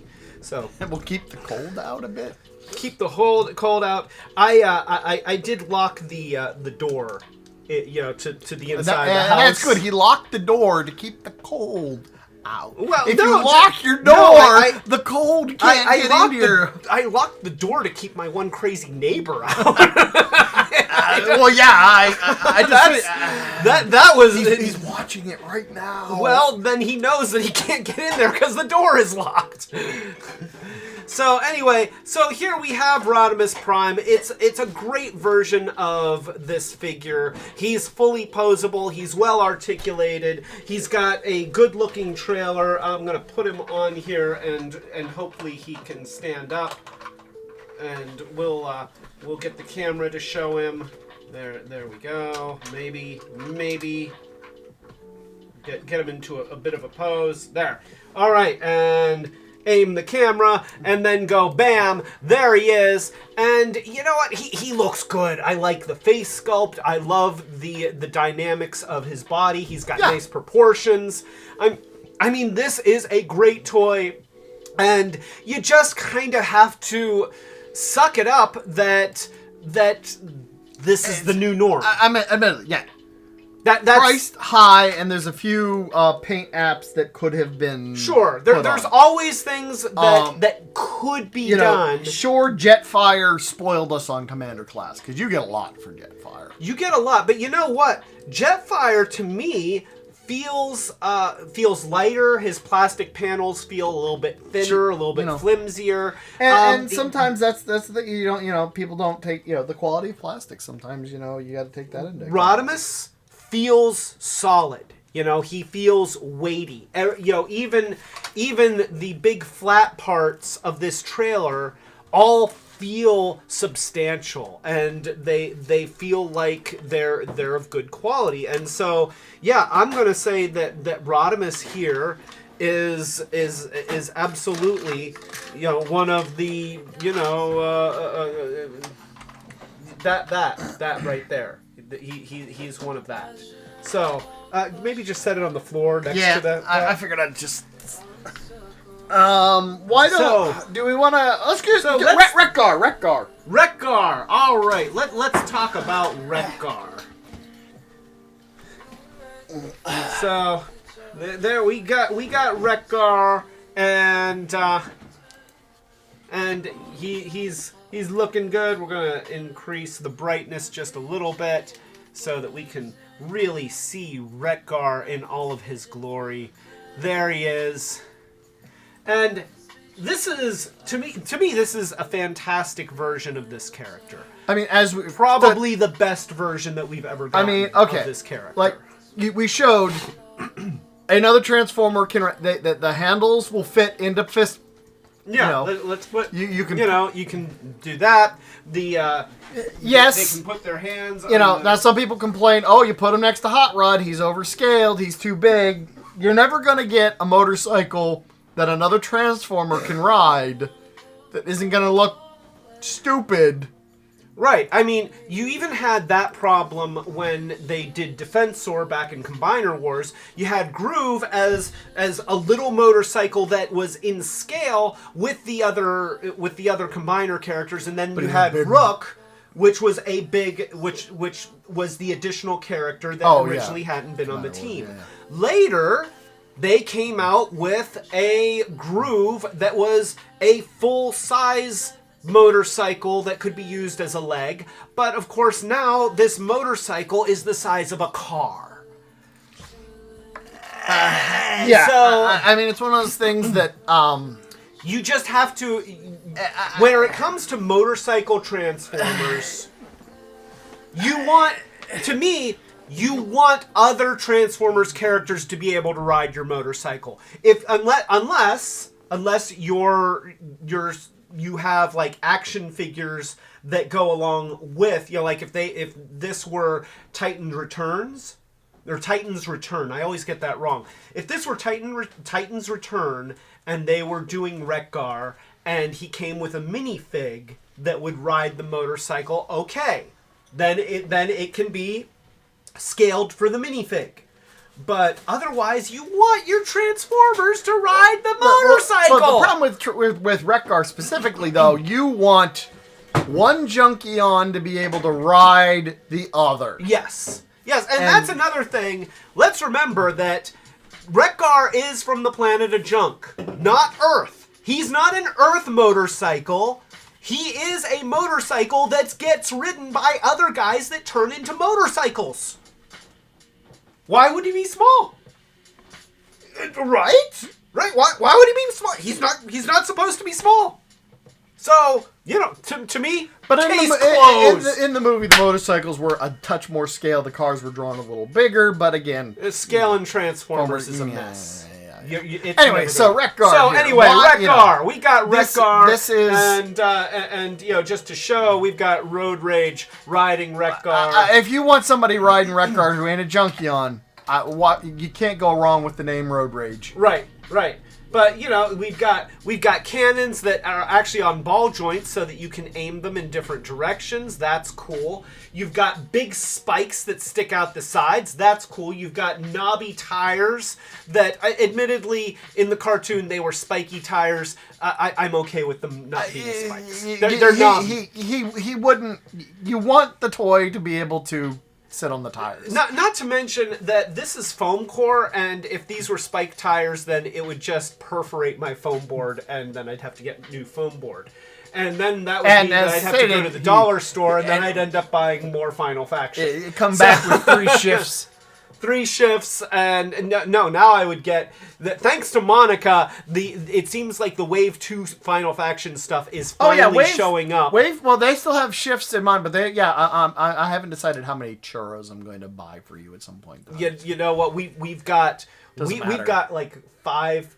We've got 5 additional churros. Doesn't matter. Something like that. Doesn't matter. I know you have 23 shifts, so I have a lot of shifts. So anyway, but yeah, he's a good-looking motorcycle. He's able to be ridden by the other Transformers. You can see how his axe thing just plugs into the back for weapons storage, and also makes a nice propeller if you want to pretend that he can turn into a jet ski. So just not going to talk about.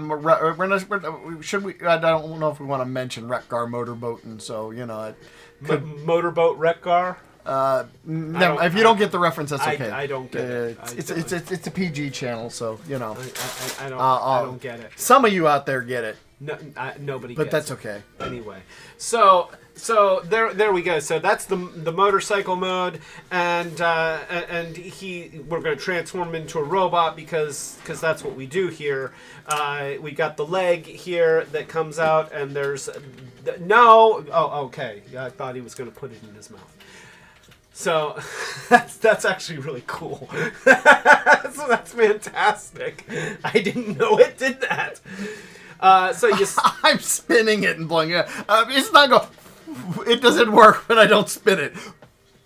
Okay. See, you had me fooled. I wasn't paying attention. So you take the wheel off. We got a little bit of a cycle thing happening. No, don't eat the wheel. Don't put the wheel in your mouth. Give me. You know what? I'm just gonna put that right there. All right. So you pull the legs down like this. You have the feet that are down here. You've got these saddlebags, which are on the sides. They're just on hinges. You don't really have to do anything with those.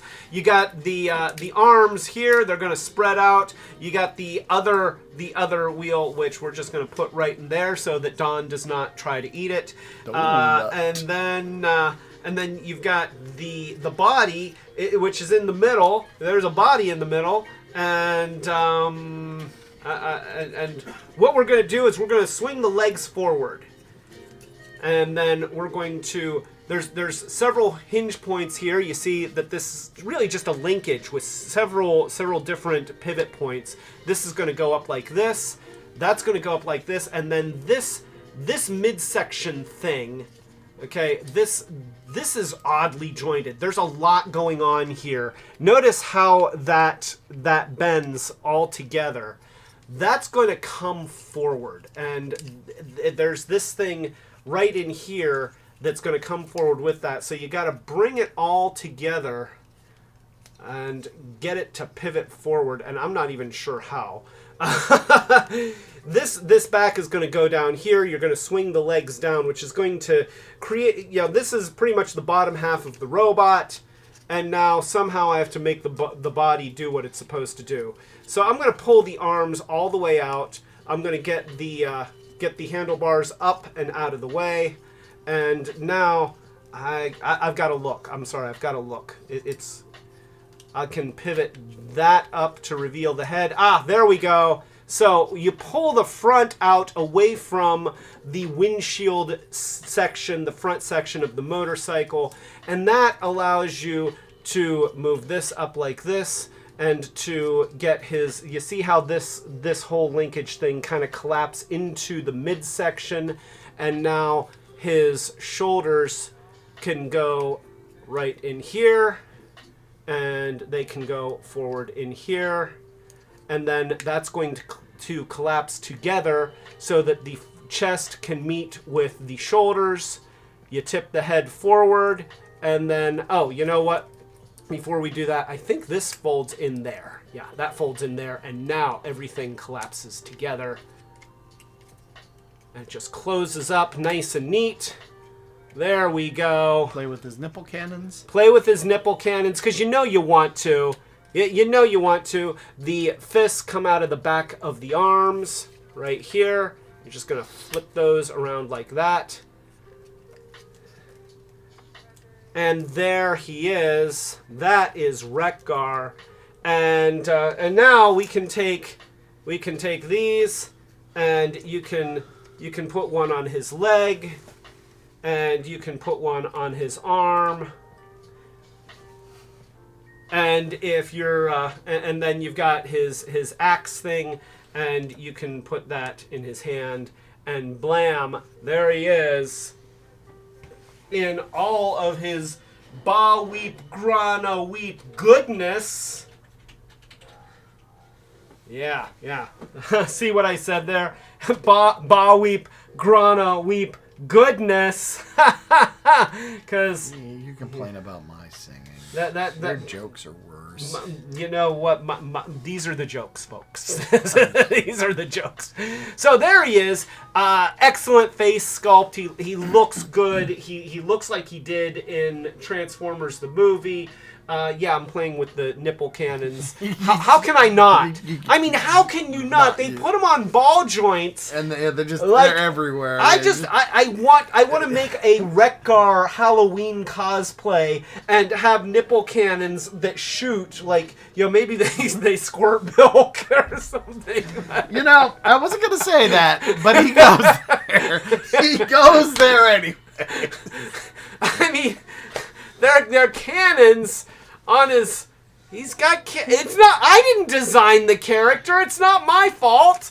So anyway, but it's a great figure. It is a great figure. He's got excellent shoulder articulation. He's got a rotation at the bicep. He's got an elbow joint. He's got a wrist swivel. His body is actually jointed in a couple places. He's got a little bit of a pivot here, and he's got the swivel at the waist. He's got fully articulated hips and thighs. He's got a rotation in the thigh, a knee joint, and of course he's got ankle tips. Yeah, well, sort of an ankle pivot. The bottom of his feet. Yeah, they go. But Rob says he could use a retool into side kill. He absolutely could. We're probably not going to get that, but we will probably end up getting kit bashes of it. Yeah. Now we are getting a heavy retool of him as Junkyard. Right. Pictures have one has escaped from the factory and someone has purchased it. So pictures and I think even reviews are starting to spring up out there. So yeah, and Monica's looking for images. Studio Series 86 Junkyard. Yeah. Oh, okay. Wait here. So let me go ahead and do this, and there he is. So, I mean, it's a different, head sculpt. The chest is different. They gave him these plates that go on his arms. They remolded some of the forearms. You look at those springs on the inside. Wreck-Gar doesn't have those, does he? No, he doesn't. No. So they remolded the forearms. I mean, the legs are pretty much straight up. But I mean, I like him. You know what? I think he looks good, and I will probably get him. Oh yeah. Soon. They put a paint app on his belly button thing there where Wreck-Gar doesn't. I'm not wild about the yellow they used on his forearms. I mean, yes, it mimics the wheels. I just don't like it. It's me. I feel there's too much gray and too much yellow on that. I feel he needs more rust tones. But it just doesn't feel like a Junkion as much. But I like him. No, I like him. overall, I mean, he's got some really good, way more. Like when we heard they were going to, do a junkie on, we figured they were gonna, you get a new head sculpt, right? And maybe they'd take off the nipple cannons. But no, that is a stop that. You just stop. You were playing with them. Well, they're mine. don't play with my nipple cannons. I feel like this does not have to be stated. Keep your hands off of my nipple cannons. They're his nipple cannons. He's totally asking for it. So, but nonetheless, this is a great figure. He feels so unlike so many other figures from this last year. He feels substantial. He does. Now, admittedly, he was deluxe. If he's deluxe, then he is a very beefy deluxe. He or has Voyager. to be Voyager. He's Voyager. He feels like Voyager. He feels like Voyager, and he's substantial. Notice that he doesn't have lots and lots of obvious hollow stuff. There's the spaces where the wrists fold in. You can buy. There's somebody's already produced a kit, upgrade kit. This is a folding panel. Nice. The color matching is a bit off on it. Yeah, but he's a Junkion. He's a Junkion. That's the same. He's a Junkion. He even comes with a little TV, although I don't know how he's supposed to hold it since it doesn't have a peg. But it fits. It rests in the saddlebag. Ah, okay. So they put in fillers for the saddlebags, and it sits in there. The problem is it doesn't clip in, and if you don't keep it tight to it falls out. Okay, well, but hey, it's somebody's upgrade kit. It's not like it's not like Hasbro put it out like notice that. Here. Let me just show some of the details here that they've put into him. So, nope. There, we just have to press the button. So let me see if I can get the camera to focus in on this, because the camera doesn't like it when I put stuff too close to the lens. But let's zoom in here. Don't put stuff. Look at that. They put gauges close to the lens on the back of his head. Yeah, they did. Just to mimic the way that the original transformed. That's it's details like that. Well, I think you really can see the gauges in motorcycle mode. Can you? Let's see. Wait here. Doesn't it flip up underneath or? I think it does. The head rests kind of in there, but maybe I shouldn't have said that because now you're going to try to transform it, and this will take forever. I'm not transforming the whole thing. I'm just trying to get the head. Yeah, but you don't remember how it does that. So, okay, yeah, you know what? There. Yeah, you're right. It does. But still, I mean, the fact that they have the gauges there for his motorcycle mode, like, how often do they care about the interior of a Transformers vehicle mode, even if it's a convertible or something? That's just a nice little detail. They molded in a gas cap in there. It's just a very nicely done figure that I've lost the axe to. There we go. His pinwheel. His pinwheel of death. So and the pinwheel of death. But, again, I feel, he really stands up to the price point he's at. Great, representation of what you want out of the Studio Series, specifically where it's very, 86 movie... tastic. Yeah. 86 movie tastic. And, it's a great playable figure. So yeah, I would say that he is definitely among the right there. So yeah, you're picking that thing. So yeah, that is no. So let's see. I'm just looking. We are getting close here, and you know what? There's stuff that we're just not going to get to. I mean, I could talk about Cyclonus. Cyclonus, great mold, bad colors. Yeah, I mean, it's fantastic mode, great represent. Well, all you really have to say is great representation. I mean, he even got, they gave him the light piping, the colors, but you know what's going to happen is the Armada is going to come out and it's going to be the darker purple. This is more cartoon show because in the cartoon show he was lighter. Well, they Rodimus was pink in the cartoon. But great toy. The nose cone, wonderful transform. Fantastic. I have gushed about Galvatron. I love Galvatron. I don't like this right here. That you've got this. Yeah. But I do love that you can actually use this to get a more angular cannon. And it looks better when it's angular. Yeah, when like this, it's poop. But angling it back like this, and I believe that there's an upgrade kit, which I think, do we still have that on order?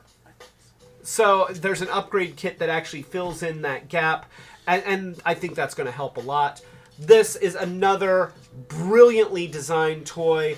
My only other criticism is that a lot of these parts, they don't really, there's gaps in between. They don't fit together seamlessly. He looks like an assemblage of a lot of parts. But the overall effect is still really cool. Excellent toy in both robot mode and we don't have time to show Sonic Screwdriver mode. And we don't have time to show Sonic Screwdriver. Because I don't remember that, but I did find it. So shall we get to I want to make mention of I don't even think it's mentioned. This is definitely when we were this was when we said looking at the bottom, that was my number one pick for the bottom Transformer. I loved Trax when I was a kid. Here's the thing. At the time he came out, there were no Autobot triple changers, and he had a bona fide flight mode that, yes, was a car mode with wings, but they used it in the cartoon. Well, commonly. Also, the only other Autobot triple changers were the Mailaways. The Omnibots. Right. And those were not used in the cartoon. They were not used in the cartoon, but at least two of them had flight modes. I forget if all three did. Two did. Yeah, they had little fold-out wing things. Well, one had fold-out. It was a camshaft, the red one. I forget if camshaft the red. The blue, or the white one, I think, which was downshift. His doors folded out. Right. Hey, when I was a kid, I had them all three, but if you had Matt Tracker's Camaro, you bought the gull wings. Oh yeah, that's totally a flight mode. It's a flight mode. This just reversed it. They did extend it in the Mask toy. They opened and then more wing popped out. Okay, why Trax?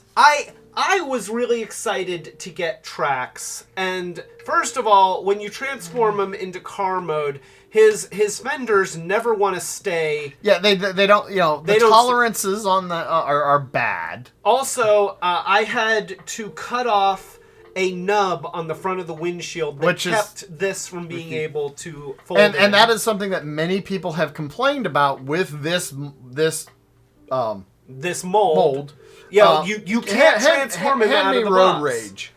Road Rage. Okay, we've got Road Rage right here. Same retool of the same My thing. criticism that always bugs me. It's the feet. Yeah, the feet. The feet. Look at that gap. They're just hanging there. That's not the way that. I should not be able to look through this at you like that. Feet should not fly. I mean, here's the thing, though. If the tolerance on this toy were good, and the panels fit together, and you were actually able to transform it into the vehicle mode out of the box without having to cut anything off, then it's forgivable. I would forgive the feet. It would be. Because it would be the best representation. It would feel probably... what I will say is that it's kind of a clever design solution in that they were able to get the angle. Angle. But yeah, it's a design choice. It's a design choice that really bothers you, that I don't like, but I can forgive. But the fact that you can't transform it into its vehicle mode because of the flaw, the molding flaw in this piece, which, by the way, Road Rage has it too. And I had to cut the nub right off of this little section right there. Here, I'll show it on the other camera. So, right here, there was this bit of plastic sticking out here that just prevents you from being able to transform the hood of the vehicle. And, you know, you just have to get an X-Acto and cut it off. It's not a hard operation, but for those of you out there that don't commonly take a razor blade to your brand new toys, you might be less inclined to want to cut pieces of plastic off. And, you know, I do this kind of stuff off the time. Well, and also that's not the most forgiving plastic to be working with. Right. You know, that's the clear part, which is brittle. So you're taking a bit of a risk. That's not cool out of the box. The other thing that gives Trax the big raspberry reward here is that the wings. Okay, they're white, which, you know, yeah, they're supposed to be white, but a little bit of blue paint here would have gone a long way. They just, I mean, here, let me take off the weapons. Does that look good to you? Because that doesn't look good to me. Looks like there's a conspicuous hinge there. It looks like there's a conspicuous, and not even like a well-designed hinge. It just looks like a cheap-ass clip-on hinge. And that might be because it's a cheap-ass clip-on hinge. You know, that's the thing. It's like, it promises to be such a cool toy, but then when you get it, the parts don't go together. And unfortunately, I would love to show you Road Rage in vehicle mode. Here, let me go back a little. So I would love to show you Road Rage in vehicle mode, but honestly, I cannot get Road Rage to properly go into her vehicle mode. And that's, you know, why once we started talking about this. So Monica has delivered unto me a Trax upgrade kit, and you know what? I'm just going to here. I'm gonna fix. There you go, because this is almost out. So we'll just take Optimus Prime's tiki head and right there. There we go, and do a little bit of there and. No Trax upgrade kit for me. I do have to drive home tonight. Okay, fair enough. Wow, Trax suddenly looks better. So I don't know if there's a but yeah, just saying how much is left in this upgrade kit. I do not think there's enough left in this upgrade kit for me to think that Trax looks great. Again, I have a 2-hour drive, so Road Rage is a slight retool of Trax, different face sculpt, and that's the only thing that I noticed different. Does her face look feminine to you? Yes. Okay. Yeah. Well, yeah, she's got a very feminine looking face. I think you were very harsh and hurt the feelings of Amber earlier. Well, you know what? Yeah, maybe it was a battle mask. I don't know, but yeah, and. She has a great. I love the colors. I love the colors head are great. sculpt. You know, I mean, but when I tried to turn her into her vehicle mode, the same as with Trax here, the side panels stick out, and they actually stick out worse on Road Rage than they do on Trax. And also, Road Rage gives you Road Rage? I cannot get both sides, like right here where all these panels connect. I cannot, for the life of me, get both of them to fit together at the same time. I'm going to put a cap on that upgrade kit. I'm really starting to smell it over here. Just nothing I can do will get both sides of the car to go together at the same time. And it's very disappointing. I may do some subtle X-Acto knife work. This is opening the box on your ship. Very disappointed. Yeah. This is super Zorg disappointed. Very disappointed. Should have So, opened the box. And you I paid think money that for on a it. separate live stream, or maybe just a Well- Joel stream or something, we'll go through all of the What we did really fossilizers. wanted to say was that, what we thought was was the fossilizer line, because 2021 gave us, not only an interesting take on the weaponizers, And an interesting take on Transformers. new characters. Brand new, didn't go for some obscure reference. Well, okay, this Well, is Transmutate. But that is a repaint of this. Right, and So retool. these, repaint, retool. These, which I don't mind going for obscure characters on repaint, retool, but honestly, new characters. New characters. And also, what they did was, not only are the weaponizers already a new take on Transformers, they are parts formers, and they are intended to be parts formers, but they also introduced the idea of Transformers that transform into something completely different from anything we've seen them transform into before. It was either animals, some kind of beast, or cyborg beasts, or vehicles, or weapons, but we've never seen them just turn into skeletons. Skeletal monsters. That's awesome.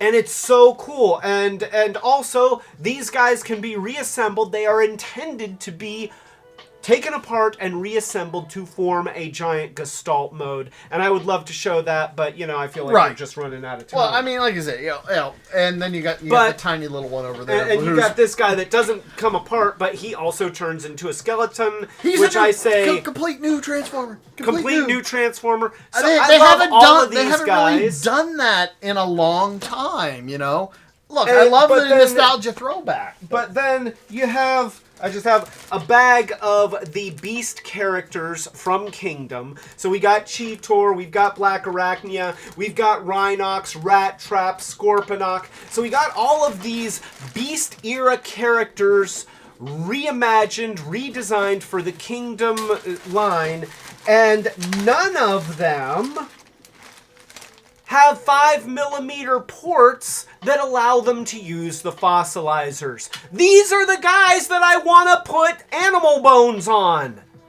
Why? Why do they not support the gimmick of the line that they came from? The gimmick that was demonstrated in the artwork. Optimus Primal is wearing skeleton bones. I don't understand.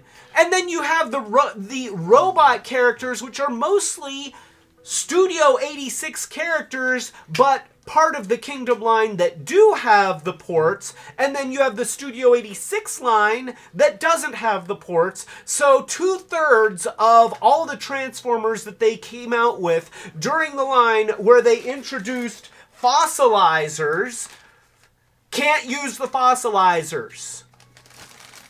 Why? I don't understand why. But I digress. Rob says the real Trax upgrade kit is to go back and get the Reveal the Shield Turbo Trax figure and call it done. And you know what?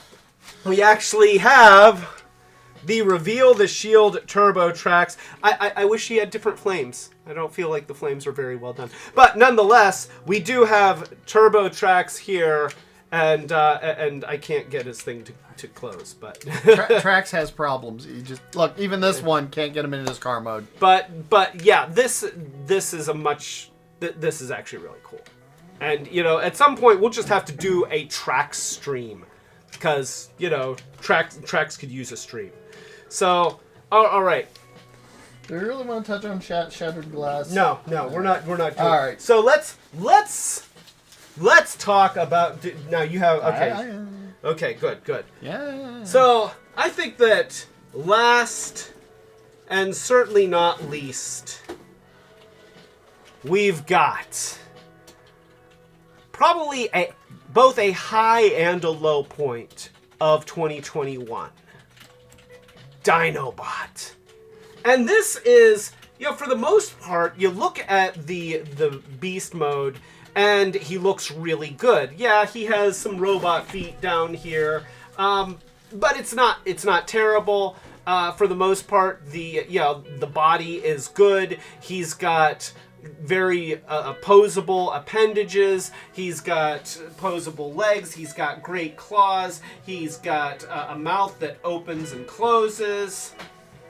But, of course, the thing that I can't ignore...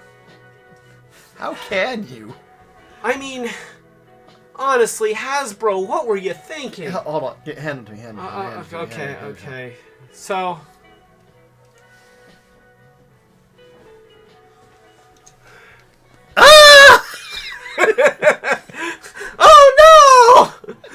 Oh no! Wait here.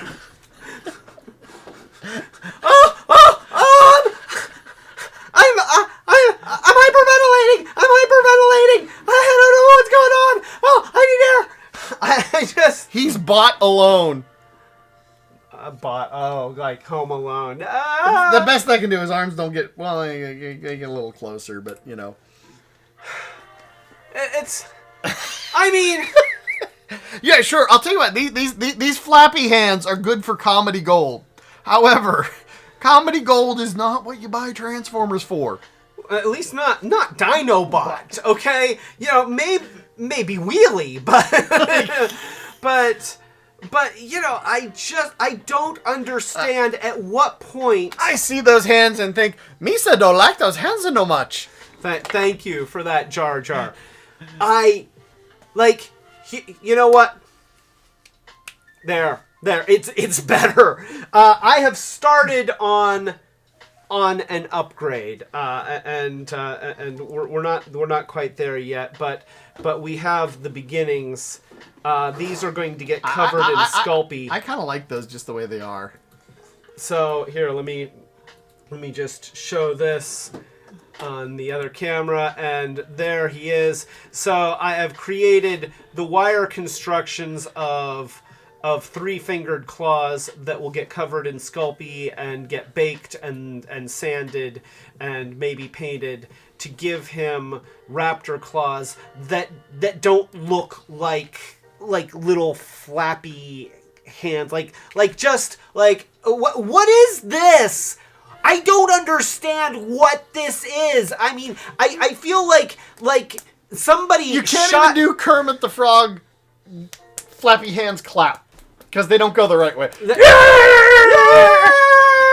they don't go that way. It's almost like somebody gave him a shot of Novocaine in his wrists, and his he's just like okay, my mouth doesn't have my hand. Oh no, there's Novocaine on my hands. I can't feel my hands. I don't understand. I don't understand. No, at some point, somebody should have looked at this and said, "God, no! Don't do that. That's awful." And so let's just turn him into a robot, and I'm going to show you what happens if you don't have the flappy hands, because I understand why the flappy hands are there. I do. It's part of the transform because they tuck into the sides of the body, and that's how they fit together. I get that, all right? But you know what? I'm going to show you what happens if you don't have flappy hands. And then you tell me if he really needs flappy hands. And if you disagree with me, well, shut up, you're wrong. So we're going to... Well, you can have the flappy hands. Yeah, you can keep the flappy hands. In fact, you know what? After I'm done upgrading mine, I might just send you mine. You can have extra flappy hands. You can put flappy hands all over. You can put flappy hands on tracks. That way, he'll be flappy handtastic. I don't know what it's been a long night, and I've been talking about a lot of toys. So we're gonna do the thing here. We got arms, and we got chest pieces, and these go in here, and this opens up like that, and then that goes like that. Did you get them on there? There you go. Look, they're little wings. He'll fly. It's his new flight mode. So, here we go. Alright, so... No, not gonna eat that. I'm gonna get one flappy hand so that I can do a comparison. I'm gonna put one flappy hand on so that you can see what you gain and lose by having the flappy hands. Let's put that in there and there. Okay, so. And there we've got him pretty much in a robot configuration, and then this. Just don't break this Dinobot. I will try not to break this Dinobot. Just don't break that Dinobot. I'm really trying not to break this Dinobot. Okay, so they still have not released another vintage Dinobot. I've been looking. So all right, vintage Cheetor and Rat Trap are on clearance. Great. I'm gonna bet Optimus Primal's gonna go. There's a Walmart I was in, had about 8 of those guys. Well, if they had that for like $20, then that'd be worth it. But the $50 price point, I know. So okay, so this is what you get with the flappy hands in robot mode. They fold up and go into the side of the chest right here. And now you don't see them. They are very well hidden, and they just fold up inside there. Here this is open because the flappy hands. If you had other hands, then these would not fit in the same way as the flappy hands. So you wouldn't be able to just tuck that in the same way. I think that they go in it'd be something like that. So that doesn't work. Okay, obviously that does not work. But here's what you can do. Instead, you can have this just go up like this and like that, and boom. You don't need to have that gap there. I admit there's a gap here, but honestly, I've seen a lot worse gaps, and that's just not that bad. Well, chances are that they probably could have molded him different so the gap wasn't there if you did that, Right, they the gap is there for the arms. I don't think it's there to cover it. So, it's just such a poor choice. It's such a profoundly bad choice because to me, I can't look at his... Those make me sad. I can't look at his dinosaur mode with his claws just hanging down like this or whatever configuration. I just can't do it. I can't do it. It wasn't me! My hands are up! And otherwise... that's totally Dinobot there. Oh, I give up! No, wasn't me! And otherwise, this is such a cool toy. It's very solid. The joints are tight. He's very well articulated. He looks great. He looks like his cartoon embodiment. This is a really good version of this toy. And the Raptor mode, which should be like the coolest part of this toy, is just killed by these. So I'm making new Raptor claws. That's my solution. There are upgrade kits that I've seen that have shorter claws that don't hang down quite so far, but they're still just like this. They're still just straight down and flat, and that it doesn't fix it. It's better than long gangly flappy claws, but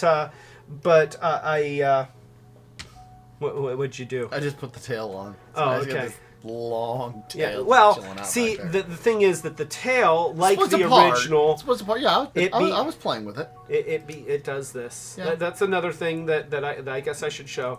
Like the original, the tail comes off and it becomes his spinning sword weapon thing. which, yeah, there we go. It no longer has the free spinning feature that, like, you have the little ratchety thing, but you can plug it into the hand, and then he can do that. I've never been a fan of taking the tail off of a beast transformer and saying, okay, now it's a weapon. And granted, they do something with it, but honestly, I've felt this way about the original. I would just prefer that you leave it on there. And that's the thing that I do like about this guy, is that if you're not into the idea that he takes his tail off and uses it as a sword, you can just leave it on there. You know, it doesn't hurt his robot mode at all to have a tail on his back. At least not to me.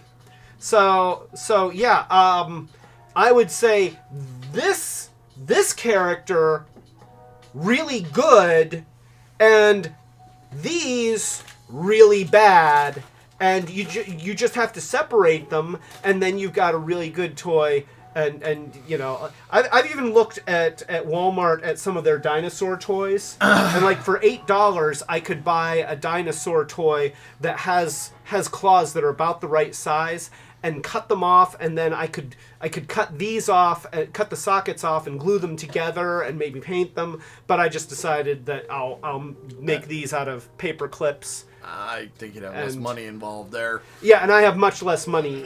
Paper clips and Sculpey are cheaper than an $8 dinosaur that you're going to cut the hands off of. So yeah. So at this point, do we want to go over our best list? So, and that's one, by the way. Oh yeah, that's one. Well, do we want to just wait till the just end? Keep track. Okay. So on our best list, you want to trade off, like do back and forth? I suppose. All right. So I'm gonna say that let's go backwards. I have a pick for number one.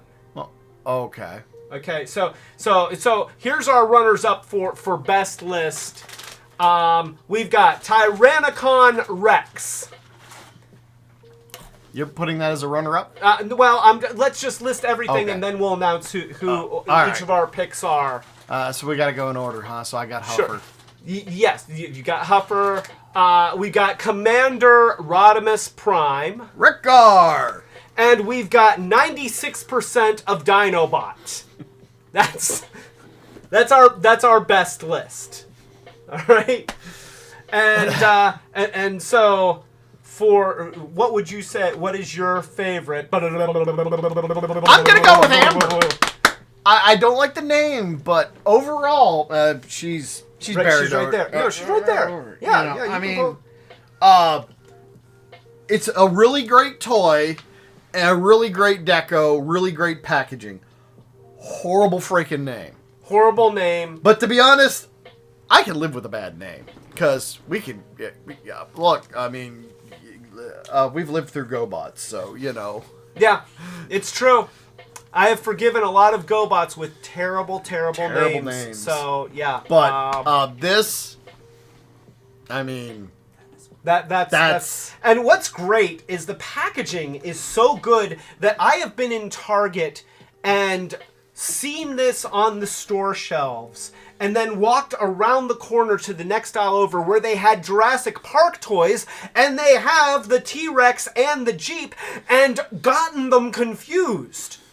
The Jurassic Park toys are bigger. That's the only obvious difference. Other than that, they look really close. So yeah, that's and Monica just exploded. And apparently Monica's. You're gonna live, right? Okay, good. And my number one pick. No, she's over that. And I'm gonna say that my top pick, although Tyrannicon Rex, good choice. I if I wasn't picking my pick, then I would say that was my pick. Commander Rodimus Prime.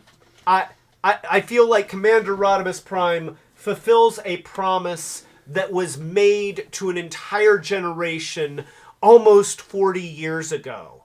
And it has taken that long to get the Rodimus Prime that we deserved. So yeah, I mean he is a bit overpriced and a little under-decoed, so that's why I went with. That's all right. That's all right. You know. I mean, but yeah, he's good. He's good. So of course nobody cares about the ones that we like best. You're keeping track. Let's talk about the ones that we like. Bratwurst, liverwurst, Cockwurst. So on our list, we have repacks at Big Lots that cost more than the original retail price. Buzzworthy Cybertron Bumblebee. You should say that with more enthusiasm, because you really don't like that. Golden Disc, Puffer, and Road Ranger. Tracks and Road Rage. And finally, Dinobot's hands. And Dinobot's jazz hands. 4% of Dinobot. 4% of Dinobot. Oh gosh, you know that I'm not sure. Oh, because there's 3 that are really, really bad. I already said what mine was. You know, yours is Tracks. Right there. That's the worst That's of the worst. 2021. I mean, now Buzzworthy Bumblebee. If he didn't turn into a Pac-Man game, maybe. So the Pac-Man reference kind of made him better. No, well, it made it better once I saw it. Like, but no, there's so many. This is a figure that you out of the box, you have to modify it. Just to try to make it function. And it's a flaw that is repeated in it, so it's not like... and they did a retool of that. Let's not forget that this is a retool, so they had the opportunity to fix the problem, and they opted not to. And so, that is why. I just... Those are some pretty good arguments. And, oh gosh, paying more than retail for a Big Lots repack. I won't pay more. I just no, not gonna happen. There's a reason I would have got that before, or I'm waiting for it to go to Ollie's. Yeah, that's just I'm just not buying it. But that in itself means something. Cybertron Bumblebee. Oh, Jay Getrum. Well, that's Fetch Fear. Okay. We haven't been able to read the chat all that much. I didn't realize that Fetch Fear was in it. And actually, I really like Puffer and Road Rage, but I wish their wheels hit the ground, and Puffer doesn't make any sense. He's pipes. He's just pipes. Right, but I'm gonna have to say that the worst thing that Hasbro did in 2021, the absolute worst thing, was blowing up the Razor Crest. I mean, come on. Hasbro didn't do that, though. That's it's like, oh shit. Okay, shut down the bidding. Shut down the bidding. Make sure, shut it down. The episode airs tomorrow. Dinobot's jazz hands. I can't get past Dinobot's jazz hands. And it's because I love this figure so much that this, if Trax had these, then it would be like, well, this sucked already. But when you have a character that's really good, except for one obvious glaring flaw that any idiot would be able to see and say, whoa, don't do that, that's hideous. Then it's like, why? Yes, but that is 4% of a figure. This is a whole figure. This is not Trax. This is trash. Ooh, very nice. So, I've said this I've said the words 10 times. So, We're just going to do a swig. This is going to be a 10-word swig.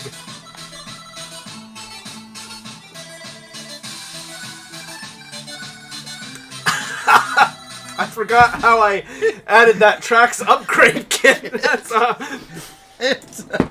that was a healthier swig. It's a smooth.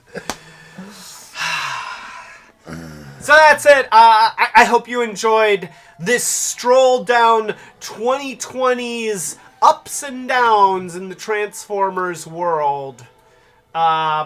We are a small channel trying to get beggar. He's begging. He's begging you. I'm begging you. Please subscribe, please. Click the thumbs up button. The thumbs down. It doesn't matter. The algorithm works. Just give us content. Send links to your friends and family. Send links to your enemies. Spam. Send just go through your contacts list. The people that you haven't talked to for Republicans, 10 years. Democrats. Send them links. We don't watch the channel. I don't care what side. I don't care what side you hate. You hate it. That's fine. Hey, man, that's for sure. Anyway, you gotta like your Transformer for that. Sorry. Anyway, hit the no. You don't want to put that in your mouth. You like that. Here, put this one in your mouth. No. It's so good, I'd eat it. Remember? Yes. He has three notebooks of comics that I chewed up. We're a small channel trying to get bigger. Please click the thumbs up button.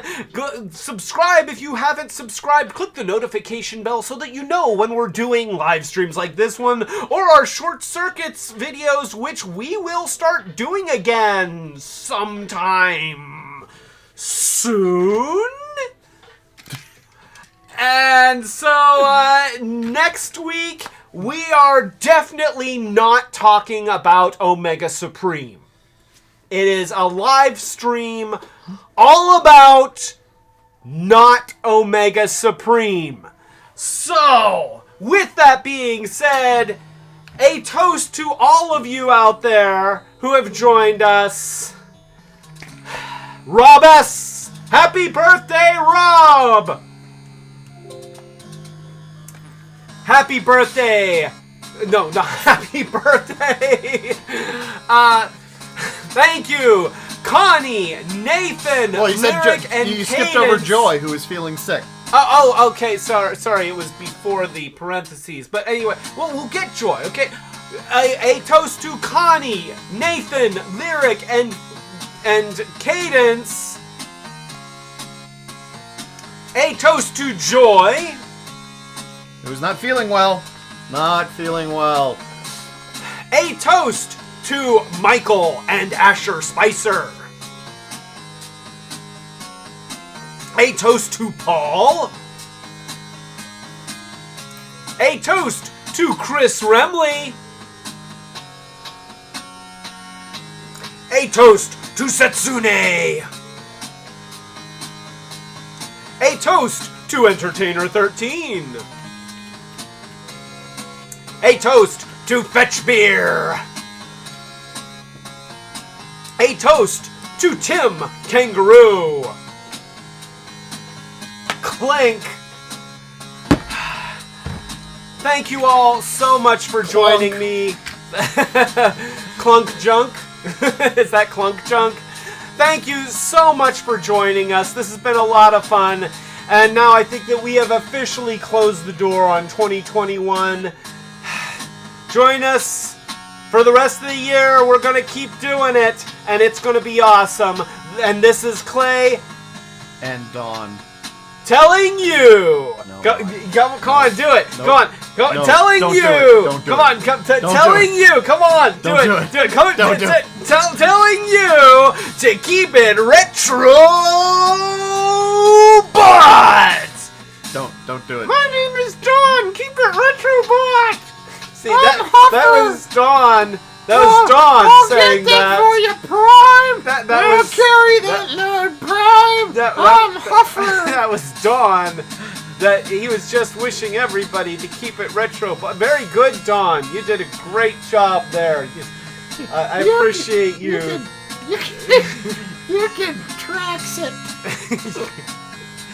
Oh gosh.